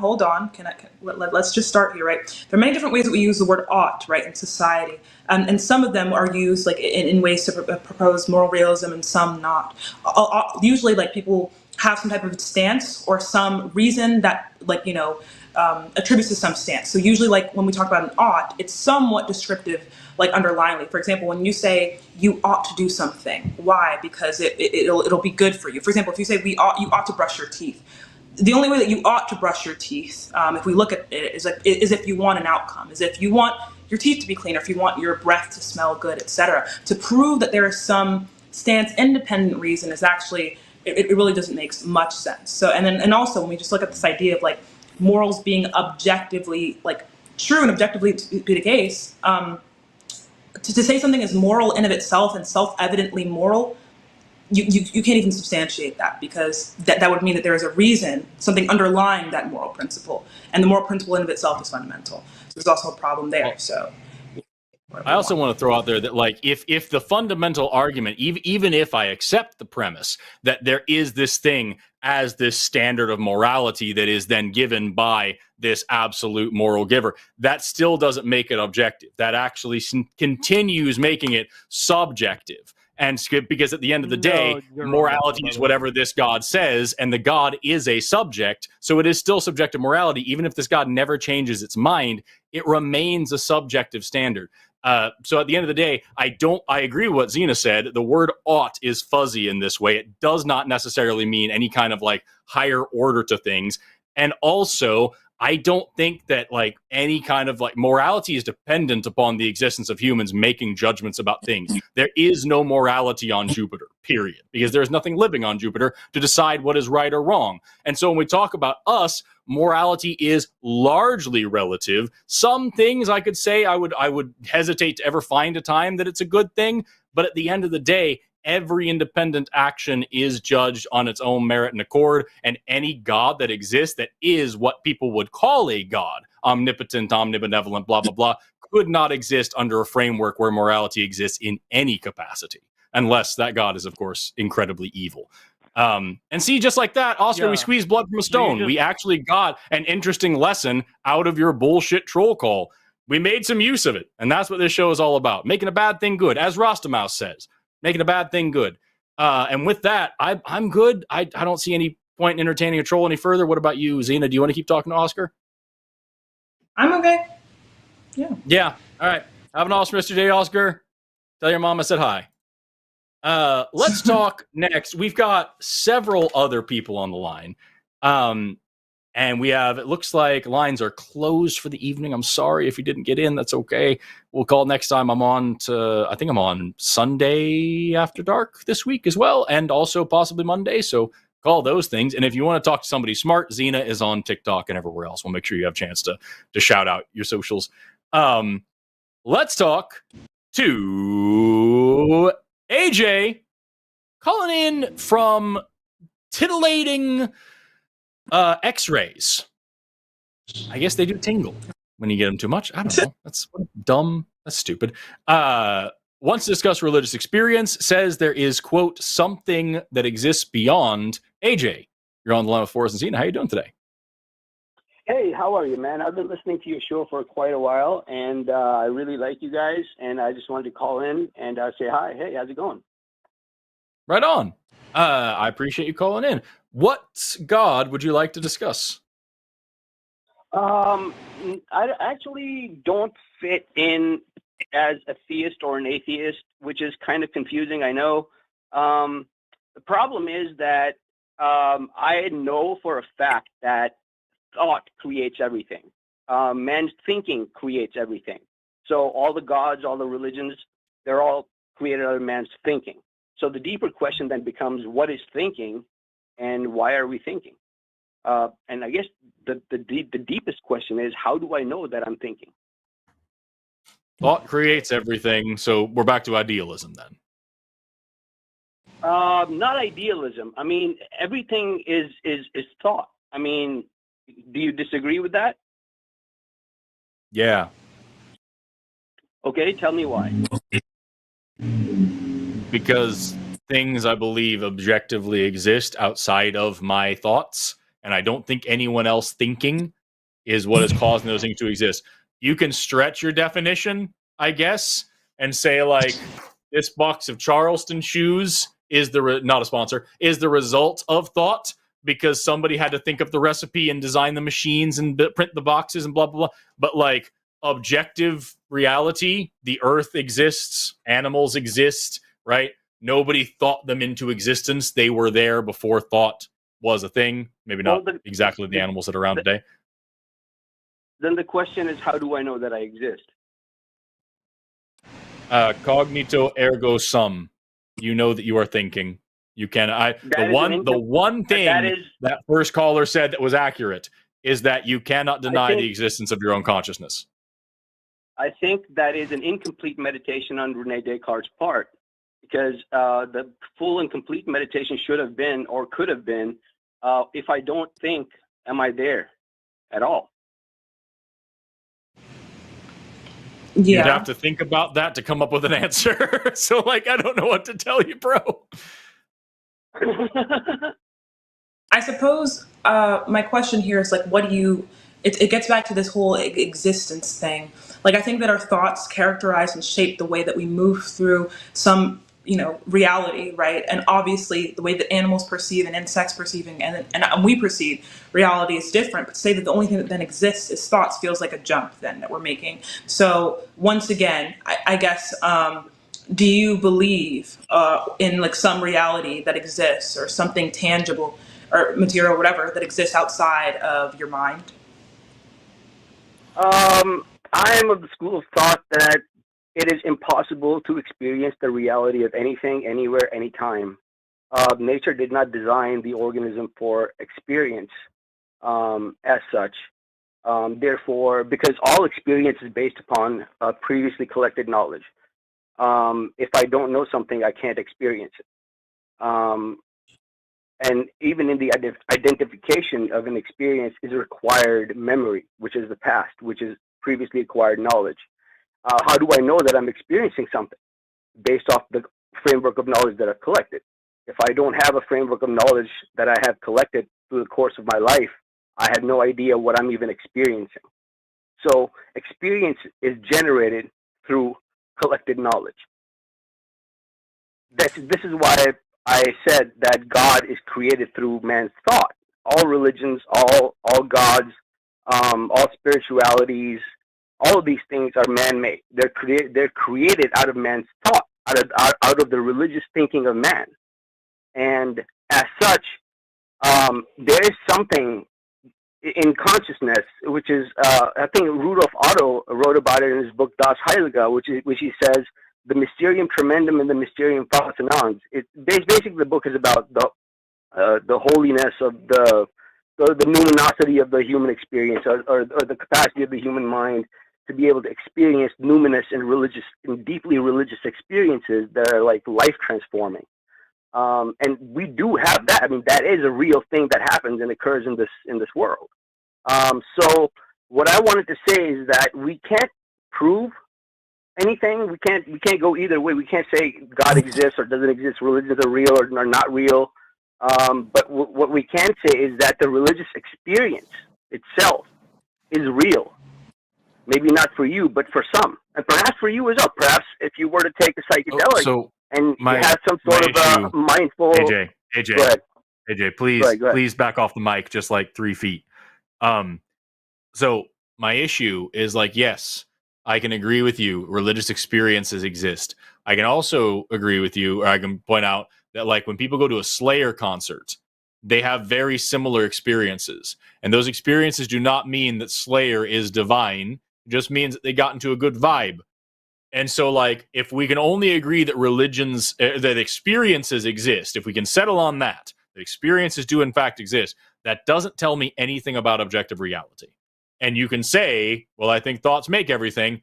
Nito bandito. That doesn't solve anything for me, because at the end of the day, I want to know what actually is true, and that what determines that for me, what tells me that I'm on the right path, is whether the thing I'm talking Absolutely, about is actually measurable, that measurable and testable and repeatable, which religious experiences and claims are not. Well, you can actually, religious experiences can be replicated. They can be repeated. They are things that happen over and over. So it's not like it's a one-time thing or something like that. And I myself have had experiences like that with and without the use of psychedelics, drugs, being sober, getting into something that I really, really like, or something, it's just completely engrossed in. So yeah, I mean, I've had experiences like that. This is why I question. What do I question? I guess what I'm trying to say is that there's something in human experience. If I could just come in really quickly, what we're trying to say here is that when it comes to religious experiences, of course they happen often. That's very true. But the essence of them, or what they're trying to come to, this conclusion that there is some God, or the nature of that God varies widely across cultures, across time, and even within specific religions. And I think that's a problem that we're trying to get at. They consistently, there are certain things about their experience that seem to be, repeated over and over and over again. But if we also then look what might be pointing to those points that they make, or the experiences that they have, the way that they experience it, seems to be things in the brain that we can look at that then create that reaction of them feeling these ways, and then coming to a different conclusion often is informed by environmental context, or social context, or the time period you're living in, etc. So we're more so saying, yeah, of course, these religious experiences, or this collective effervescence, whatever you want to call it, that happens often, but the conclusions and the truth nature of the claims that they're making outside of that experience, we're now critiquing and wondering, right? So of course, yeah, that experience is definitely something that we can observe. The question is the conclusion logically, when we look inside the concept, is that sound or not? Right. I completely agree with Jesus you, both Christ. of you guys. AJ, take the mic out of your mouth. I'm going to lose it. I'm being so patient with you, but I'm going to kill someone. Hang on a second. On speakerphone. Is this better? Yes. Okay, now you're on speakerphone. Before, I was actually on the phone, holding it to my ear. It was awful. Okay, right, please so respond to what Zina said. I agree with that as well. What I'm trying to say is that in the capacity of human experience, be it due to any factor, any reason, could be drugs, could be religion, could be a Slayer concert, could be anything. In the capacity of human experience, there is something known as the numinous experience, and that's what I'm talking about. It does exist, whether or not any gods are real or not. I'm not interested in that. I don't care. I am completely finished. But we're having a conversation. I mean, I myself. We're having a conversation on whether God, religious experiences don't exist. I mean, I think we all collectively agree that people are having religious experiences. Right. So, what does that mean then? It means that, for example, go ahead. Sorry, if people are having religious experiences or spiritual experiences, really deep ones, life-transforming ones, could be from any source. But those experiences are because I think it's because of the placebo effect of religion. I don't think any of these things are real. Of course not. They can't be. But the experience itself is real. And that's But where if the you- confusion, I think, comes in for most people. And I think this is where If they you don't begin to think that start- any of these things are actually existing, then you're not a theist. I never claimed to be a theist.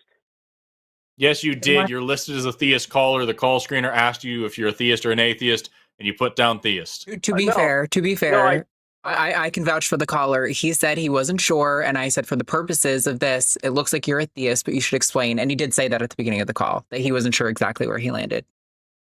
Okay. Yeah, I'm not a theist, man. I don't believe in any gods. I don't believe in any religions. I do come from Okay, an Islamic so- family. My family is So then Muslim. we can but all I agree. am not. We can all agree there is no God, or at least no good reason to believe in a God. We don't believe in any gods, but people do have religious experiences. So how do we differentiate between those religious experiences and any other meaningful experience and say this one is now more significant than that one or has something interesting to tell us that that one doesn't? Right. So then that brings up the question of what are the frontiers of experience? I don't have anything interesting to say about the frontiers of experience. Zina, do you? Not really. I mean, I feel like what you're asking, like I said, biology can help us have a clear picture of what might be going on in the brain that's causing these experiences. Again, we can talk about prefrontal cortex. I forget what it's called, but something about the way that your brain filters reality starts to change, and then thus, based on things like your cognition and your prior experiences, prior conceptions, your consciousness, however it's formed throughout your life, you have a distorted, we can say, perception of the world, etc.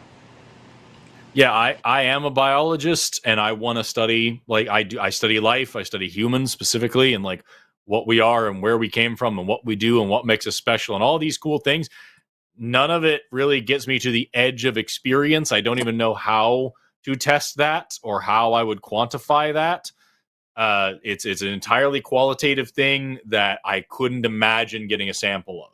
So I have no way to explore what you're asking me to explore. Oh, that's unfortunate then. Anyway, then, thanks a lot for taking my call, man. I really appreciate you guys. I just wanted to say I love your show. I've been listening for a couple of weeks ever since it came across on YouTube for me. Right on. And yeah, some of those theist callers are really hilarious, man. Keep taking the piss out of them. It sucks. Thank you, AJ. I wish we could be more helpful. I'm sorry. I'm just annoyed. We have nothing interesting for like nothing interesting to talk about. Actually, And then you give me this, something. right? Let me ask you something. Have you Yeah. or your co-host, have you guys, as a biologist, as a scientist, have you ever explored psychedelics? Like personally? Yes. Yeah. I have not. Yeah, I've Okay, that's smoked marijuana quite heavily for a long time. I don't anymore, but I used to. I've done acid. I've done mushrooms. I have been quite high. I have been amongst those who are high. I have been a high man, wonderful. a highman, if you will. That is fucking wonderful to know, man. Right on. I don't know why. I'm genuinely smiling over here. Coolio. All right, well, have an awesome rest of your day, AJ. Thanks a lot, man. You too. Goodbye. There. Bye-bye. It's 3 callers in a row where it's like we have nothing to talk about and then drugs. I'm sorry, I don't mean to be so agitated. It's just like it's nothing, just nothing. I'm just I don't know, man. AJ seemed like a nice guy, but what am I going to talk about? No worries, I got it too. It's the same way in life. Yep. Let's keep going. We've got 2 more theists and 1 atheist who's been waiting for like an hour and a half. But it is just a call about paganism and my background, which it sounds like I'll be a quick call. Let's talk to. Do you want to talk about religion in society, or do you want to talk about specific evidence for a god? I like religion in society, sociology majors coming out, so yeah. Hell yeah. Let's talk to Winter, pronouns they and she, calling in from opulent hysteria. talking about losing your shit, but doing it real pretty. Who's, as the poets say, being a mess. Who is a polytheist, says that religion can be bad for society, but can also benefit society in some ways. Winter, you are on the line with Forrest and Zina. How are you doing today? I'm doing all right. How about yourself? Very good. Very good. Good. Slightly bored. I hope that you can perk me up. Yeah, let's see if I can do it. So what specifically are you talking about? So I've always kind of figured that like religion as a whole, when used as like a societal oppression object, is detrimental to everyone. But if it's a personalized religion, like I'm Norse pagan. I primarily worship Freya, and that's very important to me. But I would never use that to dictate someone else's life, and I would never use it to control that. And I think that religion, when it becomes an oppression tool, it becomes unsustainable and damaging to society as a whole. Yeah. I totally agree with you. I think it's interesting because the word religion is usually kind of associated with like the big three, or maybe you can even widen it to big four monotheistic religions. But I think if we kind of widen our scope and call religion just like almost like a aligning like philosophy, something like that, it can be really, really beneficial, just because humans in general, we kind of, the way our brains work, we have this cohesive feeling of like a self and identity and who I am, because of our pattern recognition that we kind of have evolved with. And thus, clinging to some principle to help us to understand, how to act, how to be, like what should I do, what shouldn't I do? Like, I think once you kind of reckon with this idea that I'm really just a mammal, I'm matter, I'm whatever, and I'm just kind of on this earth or whatever. People always say we're on this floating rock or whatever.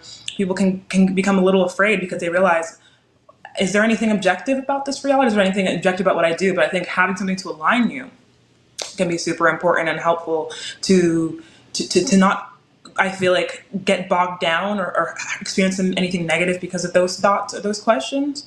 So I think it can be great to tether you, but I think that the way that it's used and now how it's kind of almost political has become super harmful in society. But I mean, yeah, that's kind of where I would just take it.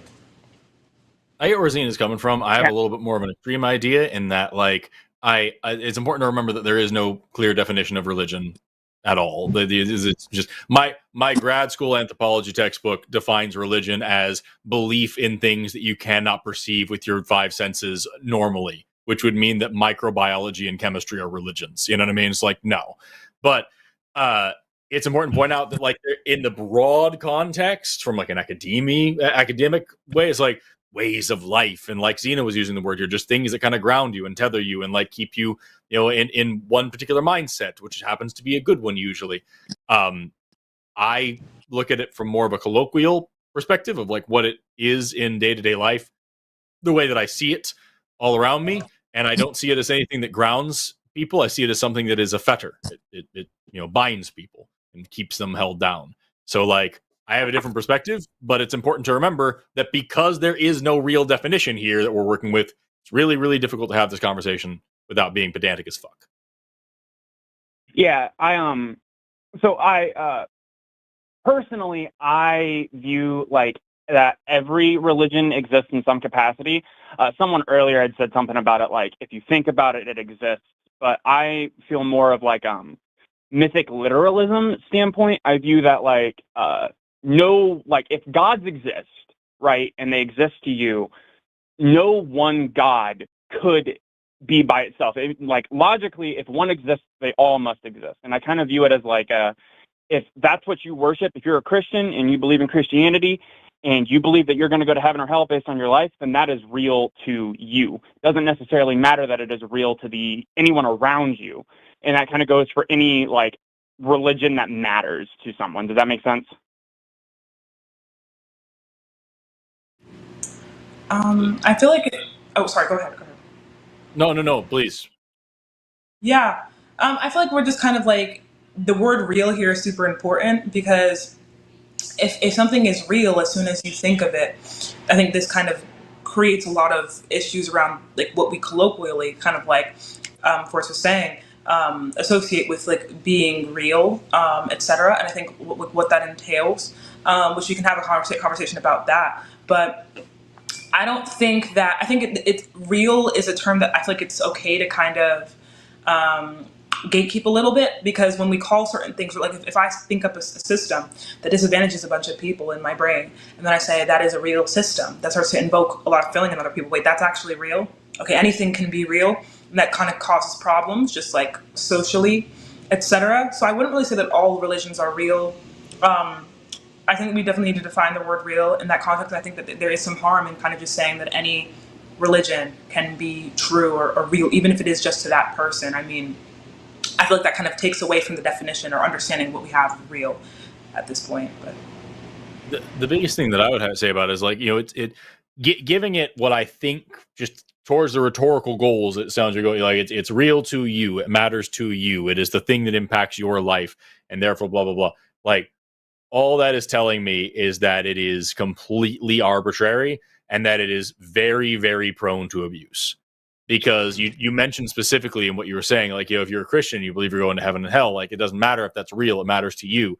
Like, okay, but then you're going to have, as has clearly been demonstrated, religious leaders who come out and say, well, you're going to go to hell if you support LGBT people, if you want racial integration, if you want, you know, a free country in this way or that way, that doesn't align with my religion. So, and now you have this weapon of fear that you're holding over these people. So that is a demonstrable societal harm. And even if it's going well, even if this person says, hey, I'm your religious leader, I want you go to heaven if you are super pro-choice and super pro-LGBT and super just anti-racist and anti-bigoted and anti-misogyny and pro-feminism, like all the best things, and you go to hell if you're anti these things, then you're still in the best case scenario engaging in Socrates' more a noble lie, where you are just perpetuating something that is demonstrably untrue or has no good reason to be believed in order to control society in an arbitrary way that you deem appropriate. Whether or not it actually is morally good, it is still you exerting thought control over people by manipulating their emotions. And like, that's just, I'm not down with that. So I'm fine with the vibe of saying everybody can believe what they want to believe. I can tell you honestly, if somebody tried to outlaw religion or take religion away from people forcibly, I'd be the first person out in the street fighting for their rights to believe weird shit all day, every day, no problem. But at the end, to try to say that all these religions have some little nugget of goodness to them because it matters to individuals, I think you can hold up, you know, ideals against each other and say this one sucks and this one doesn't. And even the one that doesn't suck, I don't want to lie to people to try to get them to behave in a way that I deem appropriate. I would say that I agree with what you're saying, and that's where it kind of circles back to when we're not weaponizing religion against people who don't believe in it. And I get that there's a bit of a fallacy in that because it's kind of become like quintessential for religions to fight against other religions and for people to fight in the name of religions. And I would say this is probably more conceptual than anything, but I think like perceptibly, like for people's perception, if it is an authentic thing that they use to, like, say, get sober or get on the straight and narrow or do something that isn't like directly conflicting with people living their life, like by making laws or dictating how the outside the religion can exist. That's kind of where I would say I kind of stand with it. You just described a crutch. And the issue is that sometimes crutches are necessary. Sometimes they're used for a long time. But, like, I think ideally, you know, you'd want someone to be able to get better. If they're damaged and they need a crutch for a while, you would say, like, well, you know, you're trying to get better, whatever, like that. So, like, I don't know, man. To say that, like, this thing helps get people out of whatever scenario or out of any bad thing, there are lots of ways to do that. And not all of them require lying. And not all of them require the baggage that comes with religion. That's the thing, is that you have so much baggage and so much danger with this. It's like saying, listen, man, if you want to stay up for several days and get a lot of work done, meth will do it. And it will. You can get a lot of work done. You'll be so productive. But probably don't do meth. Yeah? Probably put that aside. Give you joy that only gods can experience, but don't do it. And so just that's where we're saying, your religion can help you get sober. Religion can help you out of jail. Religion can help you turn your life around. Religion can help you blah, blah, blah, blah, blah. But at the end of the day, it's overwhelmingly destructive and corrosive. And it's just, I wouldn't risk it. Okay. Zina, do you disagree? Do you think I'm being too harsh? Do you have anything you want to throw in?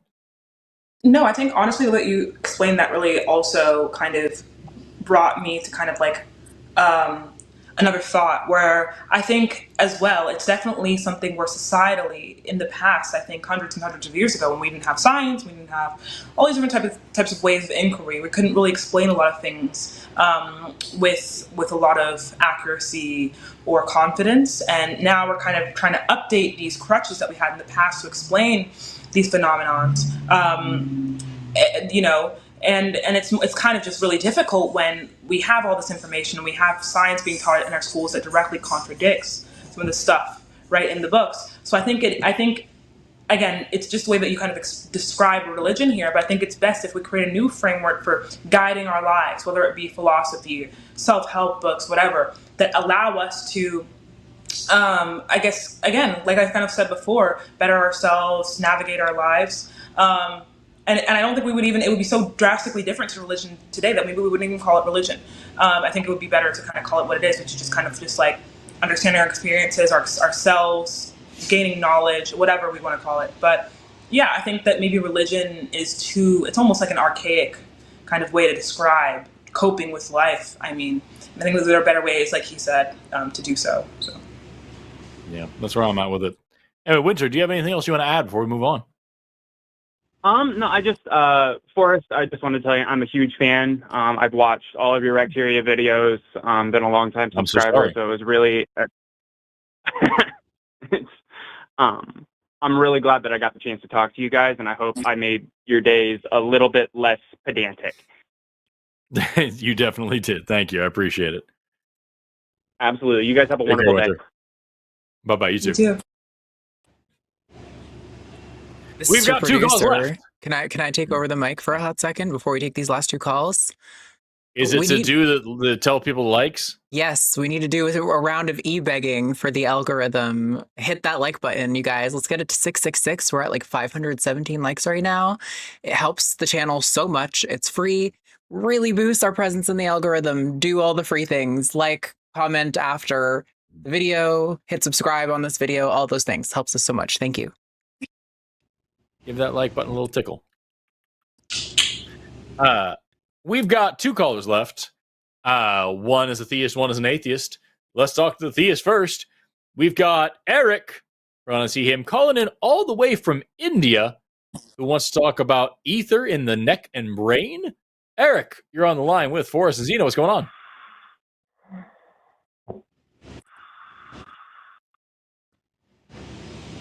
Eric, are you there? Eric sounds like he's asleep. Sounds like on the other side of the world. Eric is passed out. Well, sweet dreams to you, Eric. Take care. Hope he had a good night. Hope he had a great rest. Weird atheists who hate Jesus.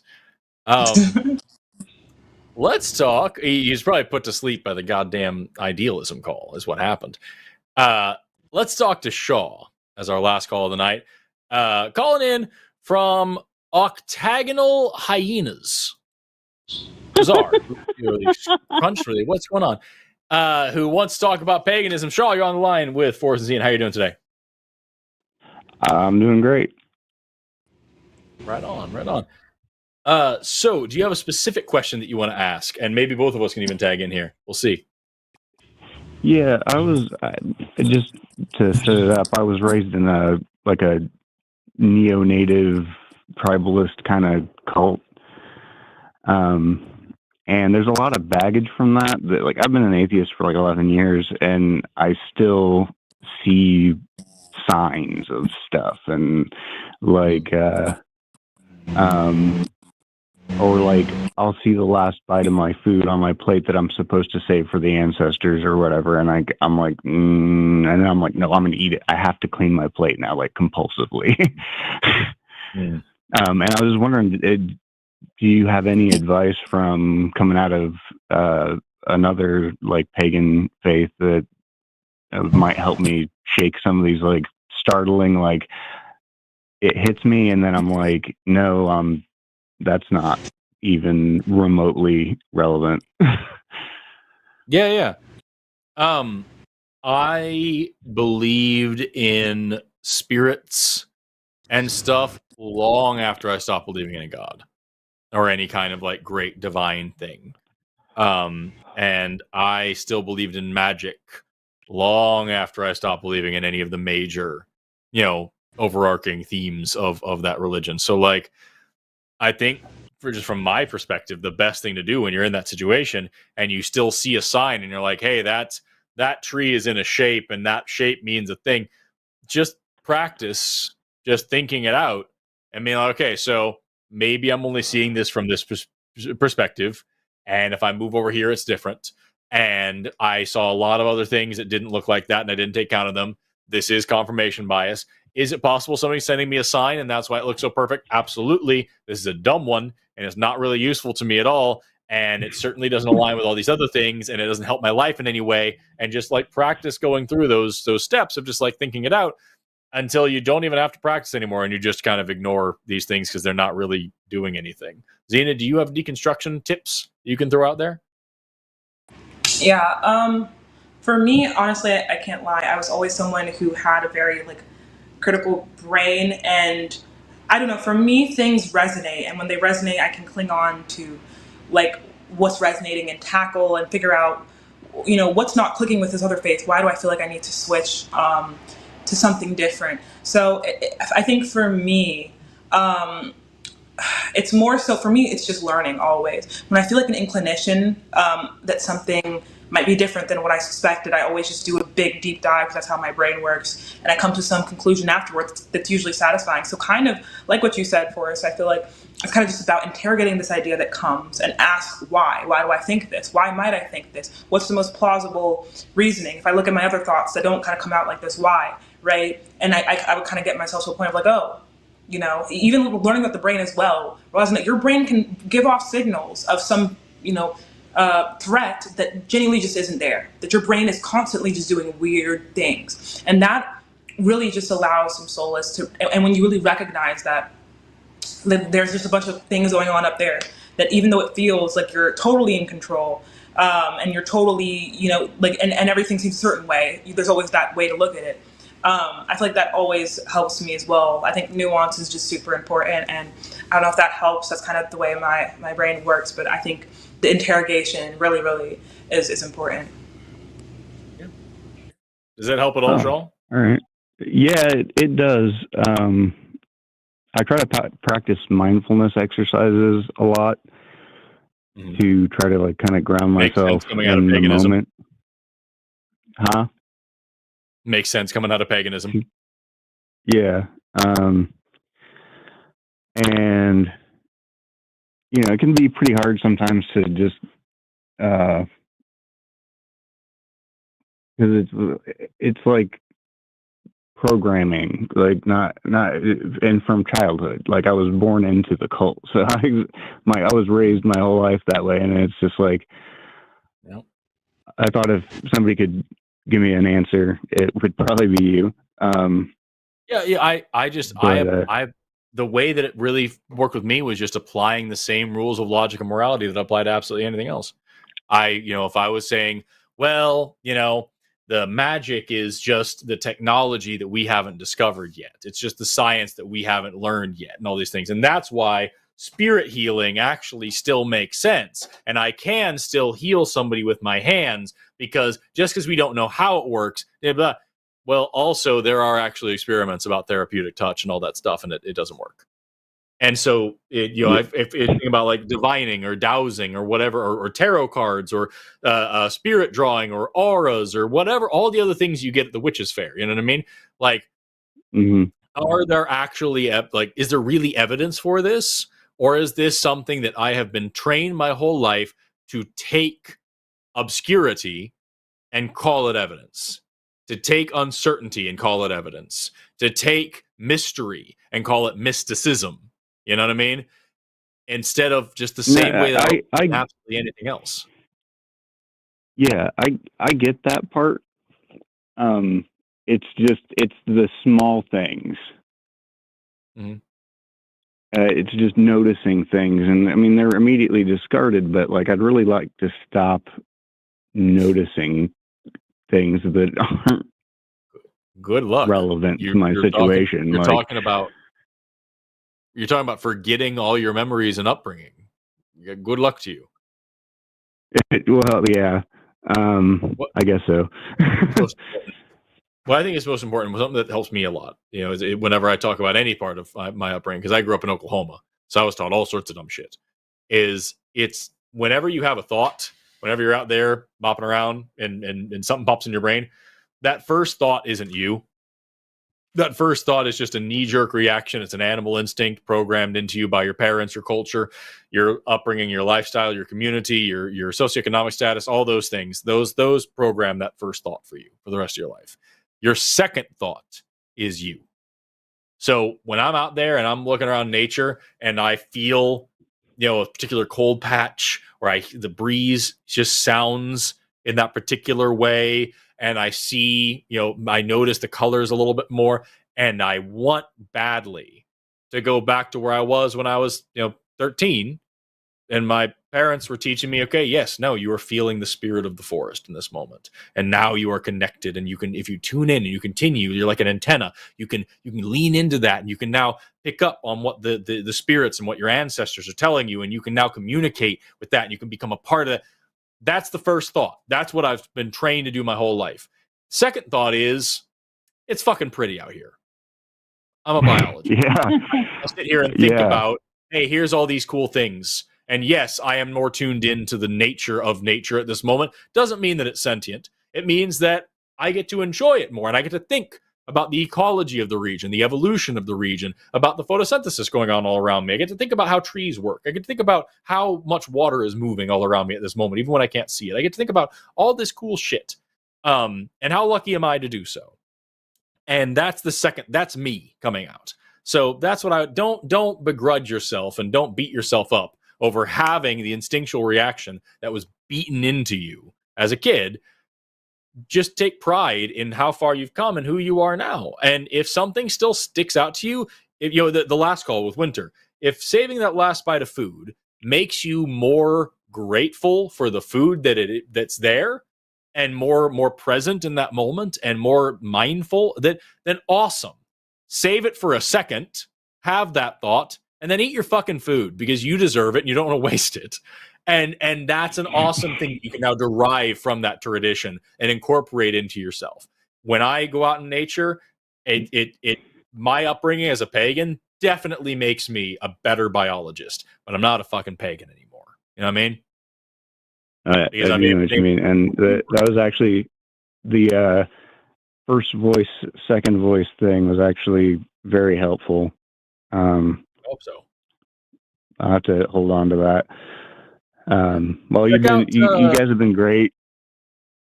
Check out Braiding. You guys have been great, and I'm not going to keep you on the phone forever. You're fine. Have you read Braiding Sweetgrass by Robin Wall Kimmerer? No.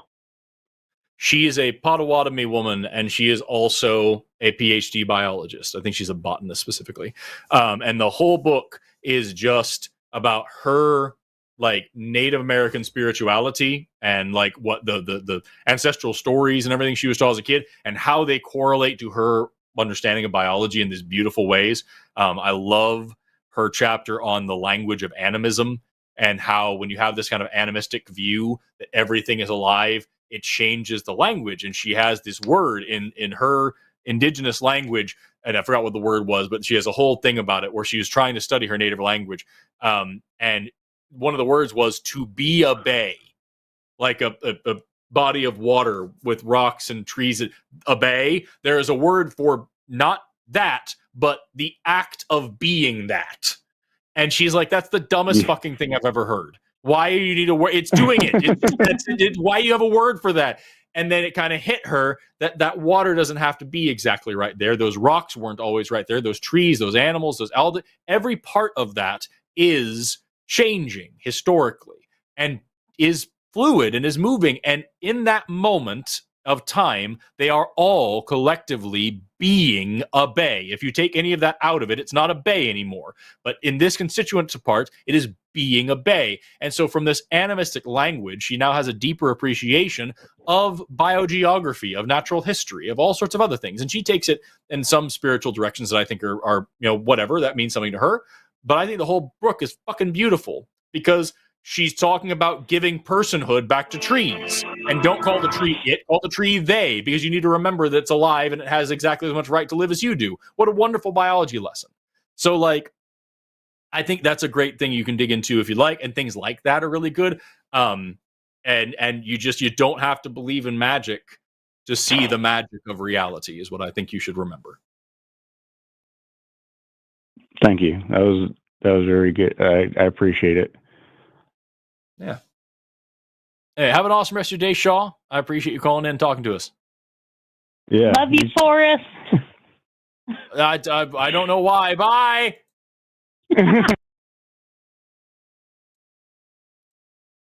Zina, do you have any other deconstruction stories or ideas that you'd like to share as well while we're on the topic? I can't hear you, but I'm sure what you're saying is cool. My bad. I put myself on mute just in case background sounds. But yeah, I think for me, it's more so just like in general upbringing. I think I resonated with a lot of what you said.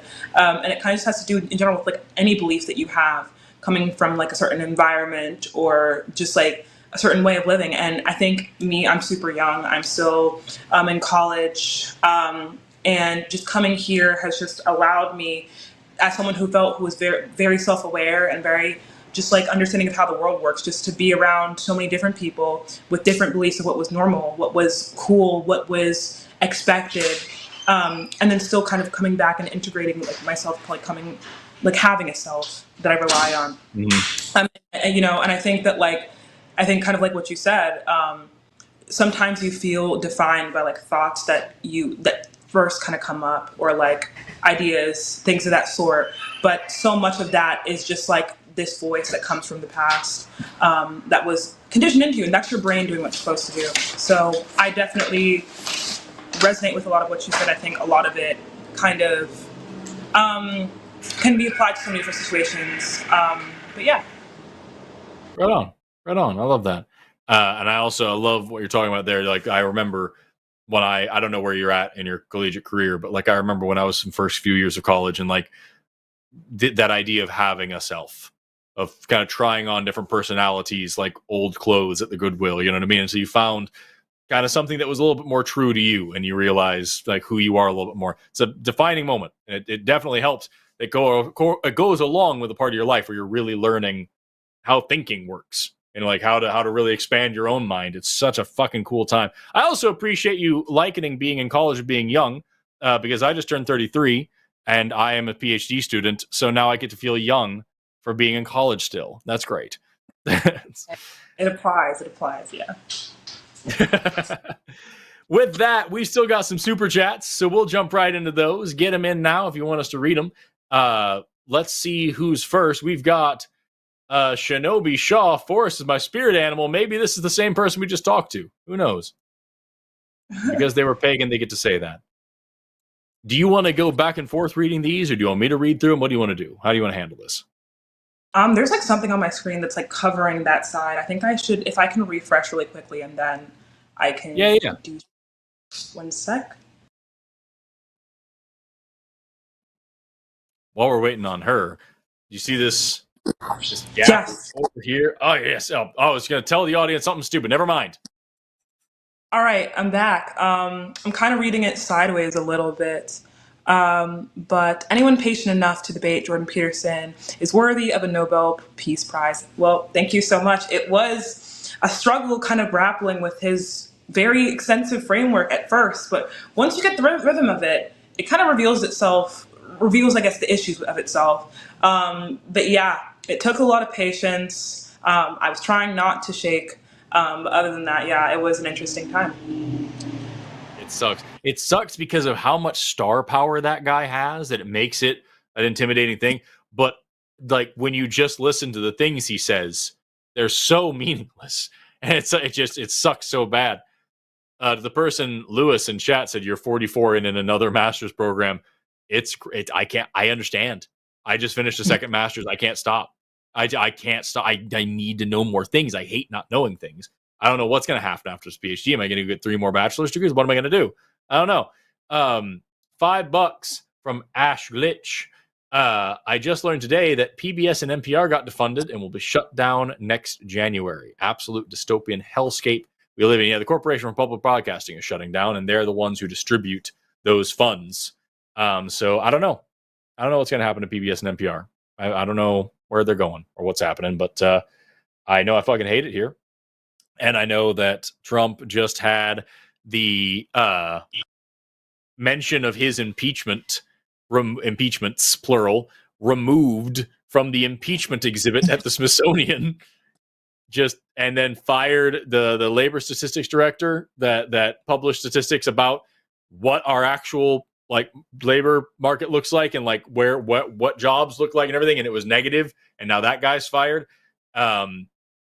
We have a cult leading pedophile trying very hard to be a dictator, and here we are. Fuck everything. Totally. I can't agree. But yeah, no, this one is $5 from Matt B, and it says, while the Supreme Court says the bans can't be upheld, 7 states have bans against athletes holding office. Wow. That's not athletes, but it should be. No, it's atheists. Yeah, they have bans against atheists holding office. Oh, atheists. Oh my God. I'm sorry. I'm reading it from like sideways. If you want to read them, that's actually... Yeah, let's have Forrest read them, because I know with Zina's setup, we had to turn her phone in landscape mode, and it was kind of weird. So it's probably all messed up. Oh, yeah. Yeah. Athletes. Fuck athletes, though, for real. They should never have a job. 5 theoretical Canadian dollars from Andarius Rosethorn. Right on. Forrest Valkai with Clint Laidlaw should do team up call and show specific to creationist callers, as Clint from Clint Reptile, I believe. 2 legit biologists, one's Christian, one's atheist. Yeah, I've had Christians. I've had a Christian as a guest on the show before. I think a couple of times. I've had a Muslim as a guest on the show before. The focus is still the focus, which is science and education and rational thinking and morality and goodness and social progress and blah, blah, blah. So I'm sure Clint would be a cool guy. I've never met him, but he seems really nice. Maybe we could work together someday. I might be too spicy for him. He seems like a really, really chill, nice dude. And that's great for him. I don't besmirch him that, but like, I wonder if I might be a little bit too angsty. $5 from Matt B. Matt Billahunty. Talking about science, a new study has shown that glaciers on Mars are about 80% water ice. This is exciting for future missions to Mars. I mean, flip, dude, if you can get that much water out of Mars, not only would it be great for terraforming, but also it could make it a fuel hub. If you can do electrolysis on that shit, you now have pure hydrogen and pure oxygen that you could use to explore the outer reaches of our solar system. And that'd be pretty tight. Sure. $10 from the biologist Bum. On the topic of education being an insult, I have a BS and an MS in biology. My youngest brother flunked out 1 semester of community college with a 0.9 GPA, yet my family thinks he knows more science than I do. Welcome to my job, yo. Every goddamn comment section I've ever been in, I can tell you that sex and gender are the same thing. They're synonymous and also binary. And I'm like, hey, fucking 4 undergrad degrees and 2 master's degrees here. No, they're fucking not. And like, oh, no, but it's obvious. It's very simple. It's very easy. It's right in front of your eyes. Don't you know what a woman is? It's every goddamn day. It's every goddamn day. It's a rough time. 10 monarchy. No, that's not monarchy dollars. 10 socialism dollars from Sergey Costa. I'll correct Rob on one thing. Pedro Sanchez publicly stated he's an atheist and that religion belongs in church and not in the classroom. Spain is more progressive than most countries. Spain looking really good right now. $9.99 for Hannah Hodgkins. I think I'm going to call in one of these days. I'm an atheist and my father is extreme evangelical missionary. Very hard to be around him. I want to call for advice. I know theists have priority. Yet you will be waiting for a long time and you might not get in, so it might not be the best use of your time. I would recommend, if you do want to call in, that's awesome. But if not, call Recovering from Religion. They have people that can really help with that, especially help with dealing with family members and how to make do. You're not going to hear me say anything that I haven't already said a million times about picking your battles and choosing how much your relationship is worth as opposed to how much your mental health is worth. Zina, do you have anything quickly you want to tack onto there? Yeah, no, I think it's just like a super difficult thing where I think it's definitely a battle. Again, I'm still essentially a fetus. So I think in regards to like your own capabilities, like once you're at a point where you are stable and you are self-sufficient, you do have to ask that question of just like, what do I want my relationships to look like, and how much am I getting out of these relationships? And in that, it's not a selfish thing. It's just genuinely, is this impacting the way that I, navigate life? And is this like hindering, like my belief systems updating and me becoming the person that I want to be? And I think that after you answer those questions, I think it becomes clear like what to do with the relationship. And, if you even have the capability to just be able to manage that relationship and take them a certain way, even if, things are rough. So, I think it's definitely going to vary from person to person, but just having a strong sense of self, for sure is going to be the biggest thing. And it's a lot of self work, even if the other person, it seems to be, the problem or whatever. Yeah. 5 more socialist euros from Sergei Costa. That atheist poll is wild. So all this Fox talk about Obama being a Muslim didn't work. They should have accused him of being atheist. It would have helped. I once ran for political office here in Oklahoma. I ran for state representative one time, and I got tons of calls and emails from people saying, hey, your opponent just came to my door and literally just said he's an atheist, don't vote for him. And that was his campaign. So like, yeah, it sucks. $4.99 man Hodgkins. On behalf of Washington, I'm sorry for Lamont. He's not a bad person, just poorly informed and likes to interrupt and doesn't like to learn. Which one was Lamont again? Was Lamont? He was the guy when we were talking about consciousness and all the meta. Yeah. Oh, yeah. I get them all confused. Yeah, it sucks. It sucks. I think Lamont's been on before. And if I remember correctly, which I do these shows every week and I talk to dozens of people who all say the same things. And so like, if I remember correctly with Lamont, we have gotten absolutely nowhere no matter how many times he's called in. And it's been exactly the same thing. It's just like, no, you don't understand. My farts smell really good. You'll get it. I don't know. That man knows more about his own navel than most of us know about most things. $5 from One-Eyed Heathen. Gotta step out, but here's a donation before I dip. Hope to be back before the show ends. I hope you got back too. Let us know in the chat if you're still here, One-Eyed Heathen, and we'll all celebrate the fact that you watched more of a live show that you could have ended. You didn't have to, but we appreciate you trying. $4.99 from Hannah Hodgkins. Jesus said some good things, still not unique to him. Existed before him. He also taught horrible shit. He was a product of his time. Almost as if he's just a guy that was written about in a book, written by people who are also just guys. Wild how that works. $10 from Andrew Sorensen. I love how most conversations with theists start friendly and end with one, most likely Forrest or both hosts, being done with the pseudo-intellectual BS. What if you can't just tell me, hey, One-Eyed Heathen is back. If you can't just say what God you believe in and what it is and why you believe in it, and we're going to spend 30 minutes trying to explain the specific differences between the word mind and conscious. I don't know what you want from me. You don't have to be a super scientist. You just have to be able to articulate your point. $5 from the Raven 200. If I have to hear any wooey JP word salad gish gollop one more fucking time this week, I will go to Forrest's house and anime lore dump to him. Listen, I'm not the one who hurt you. All right, don't take it out on me. I don't know anything about anime. I've seen some and I don't understand. And every time I talk to people who love it, I feel like there's a world there that I don't understand. Don't bring it here. $5 from Nullifidian Network. How do you guys address the tag argument, transcendental argument for God? I'm gonna look up though, because I'm sure I've heard it before, but I don't know it by name like that. I feel like I've heard it before too, but I'm gonna need some context.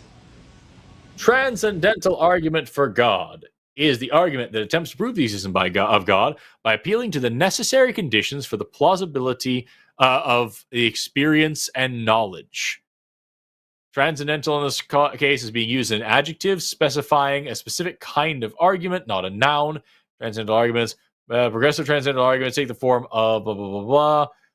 I think it's essentially presuppositionalism.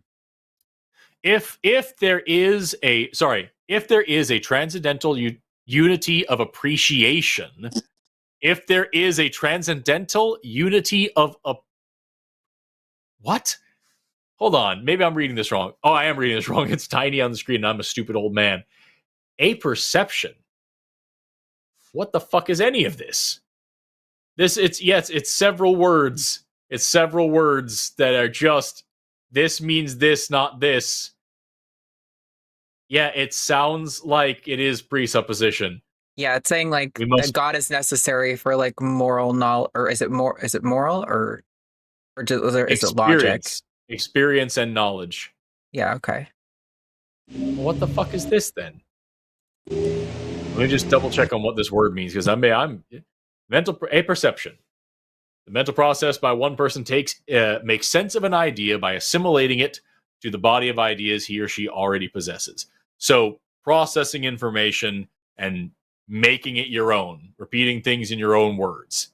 That's what we're talking about. If there is a transcendental unity of that, and here I have to go back over here. Transcendental in this case is used as an adjective specifying a specific kind of argument, not a noun. Well, what the fuck does it mean here? See, it's just, man, you're asking me how do I address this? I would ask the person to define the terms they're using and walk away. And when I come back in 5 years and they're still doing it, maybe they'll have forgotten what the argument actually was in the first place. Yeah. I feel like these kind of arguments kind of remind me of just like very philosophical, nitty gritty, like contingency arguments, things of this sort. Usually when we come across these arguments of some like first essence, and I don't want to like paraphrase this correctly for this argument, it tends to be that the God that they're talking about doesn't fit our colloquial understanding of what God means, and there are a lot of like the traits of God that we find important don't fall under this definition of God. And again, it makes a lot of presuppositions about knowledge and what can be true, etc. About cause and effect, as well as just like the nature of things outside the universe or before the universe, before time, etc. So we get into a lot of problems there. I made a couple videos on there if anyone wants to check them out about contingency arguments and other philosophical arguments for God. So I've kind of tapped into this kind of stuff a little. It's so far outside of anything that I'm even remotely interested in. I can't try. I've got J Mike and Secular Rarity. That they're the people that I usually point to if you want a philosophical debate about atheism, whatever like that. They actually dig into philosophy. They can talk about it. I'll start pointing them your way as well now, because like, dude, I just can't be bothered to give a damn. When if we have to define what the definitions of the definition means, I just want to do science. I just want to do science. That's all I want to do. $5 more from Nullifidian Network. Great show. Love you guys. Thank you very much. I appreciate that.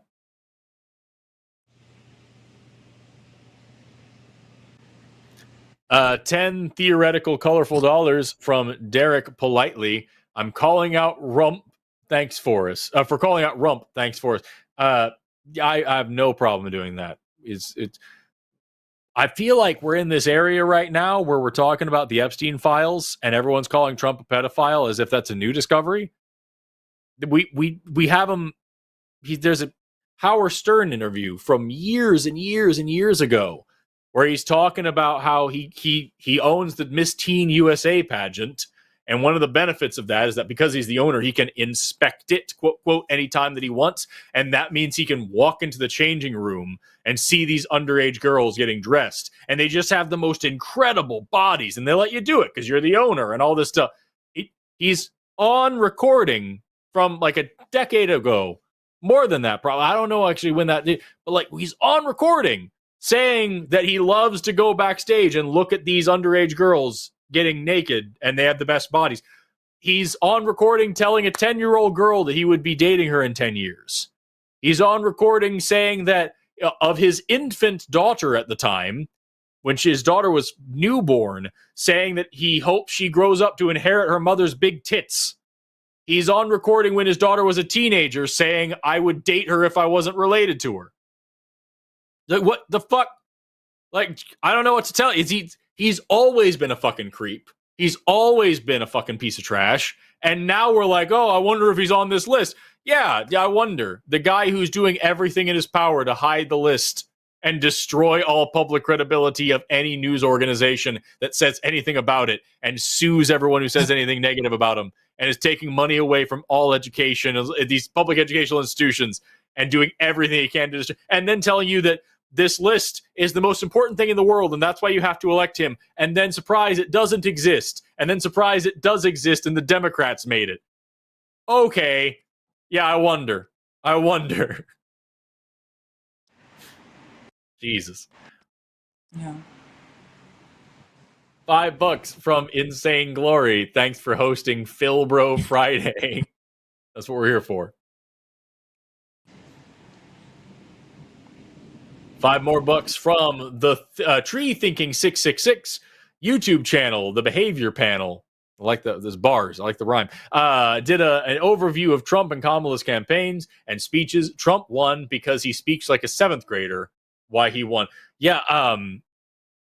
Literacy is extremely and systemically low in our country. Let me just double check those stats here.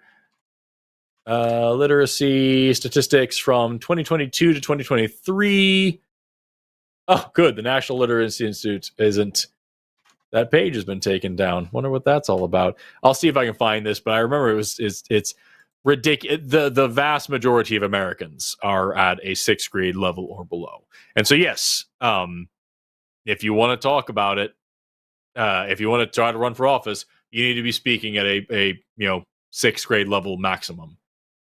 And if you speak too intelligently, people will think that you're an elitist who is looking down on them and pandering to them and all these things. And if you speak like a toddler, then you're a populist and you want the best for everybody. You're just like me.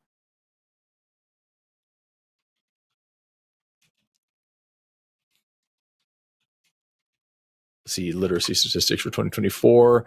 National Literacy Institute, blah, blah, blah. This is the same people. And let me just find that number. 70. There we go. On average, the National Literacy Institute, 79% of adults in the United States are literate in 2024. 21% are illiterate. 54% have a literacy rate below 6th grade. 20% have a literacy rate below 5th grade. Wow. So that's the country we live in. And we're voting for the party that's anti-education, y'all. $20 from Mr. Bricua10. Howdy, Zina. Glad to have you. You really added a relaxed atmosphere to the show. Hope to see you more in the future. Also, the wars on science and the informed public are absolutely maddening. NPR and PBS are needed. They certainly are. They certainly are. Yeah. Really appreciate it. I'm glad to be here. It's been such a cool environment. And actually having ability to speak, I mean, on my lives, it's just people on my live just not even letting me speak. So it's been super cool to be able to actually flesh out an idea, talk to interesting people. Yeah. Interesting is a good word for the callers we got today. That's good. Well, you're welcome back anytime. $5 from Jay Dis. I know it was you and Selena Gomez and the scenes video of I Love You Like a Love Song dressed as that classic piano player Tommy Valkai. Hashtag we all know. You don't know shit about me, first of all. And second of all, you think I would be in that music video I absolutely would. 5 Monarchy dollars from Harder Gamer. Just to say thanks for doing a great show. Thanks for watching a show. I appreciate you being here. 5 colorful ass dollars from Impish Misconception. I'm reading a book about anti-gravity. I can't put it down. That's nice. That's really good. Really good. $5 from Matt Billahunty. Keep fighting the good fight. You guys give me hope for the future. If we can do that, that's all we can hope for. We can hope to give you hope. And last but not least, $5 from Adamantium. Hey, Forrest, newly deconstructed, and it's 100% your fault. Oh my gosh. Ever since, I've been collecting science textbooks and learning as much as I can. That's fantastic. I do not deserve credit for that. That is your doing. I'm happy to have been a part of the process. Congratulations on your freedom. And with that, Zina, tell us where to find you. Yeah, well, you guys can find me on Instagram and TikTok, and I'm trying to get my YouTube up. Bear with me. It will be zinaaweenaa, zinaaweenaa, on all those platforms. I'm also starting to write on Substack, so if you guys want to hear more cohesive thoughts, make sure to follow me at the same tag there. I need to figure out Substack. So many people are telling me I need to do Substack and Twitch, and I'm already doing everything else, and I'm just, oh, God. I got to add that to the list, I guess. With that, it's been a show. Thank you all so much for tuning in. Thank you to Zina for hanging out with us and having fun with us and being here. I appreciate having you as a guest. Seriously, anytime you want to come back, let me know. We'd love to have you again. Thank you to Arden for producing. Thank you to our call screener tonight for making sure the calls aren't stupid. Thank you to our mods in chat. Thank you to all the people in chat, even the ones that suck. Thank you to all our callers in tonight's show, even the ones that suck. Thank you to Fire Halo for doing the timestamps. Thank you for watching. Have an awesome rest of your day and never stop learning. See you next time.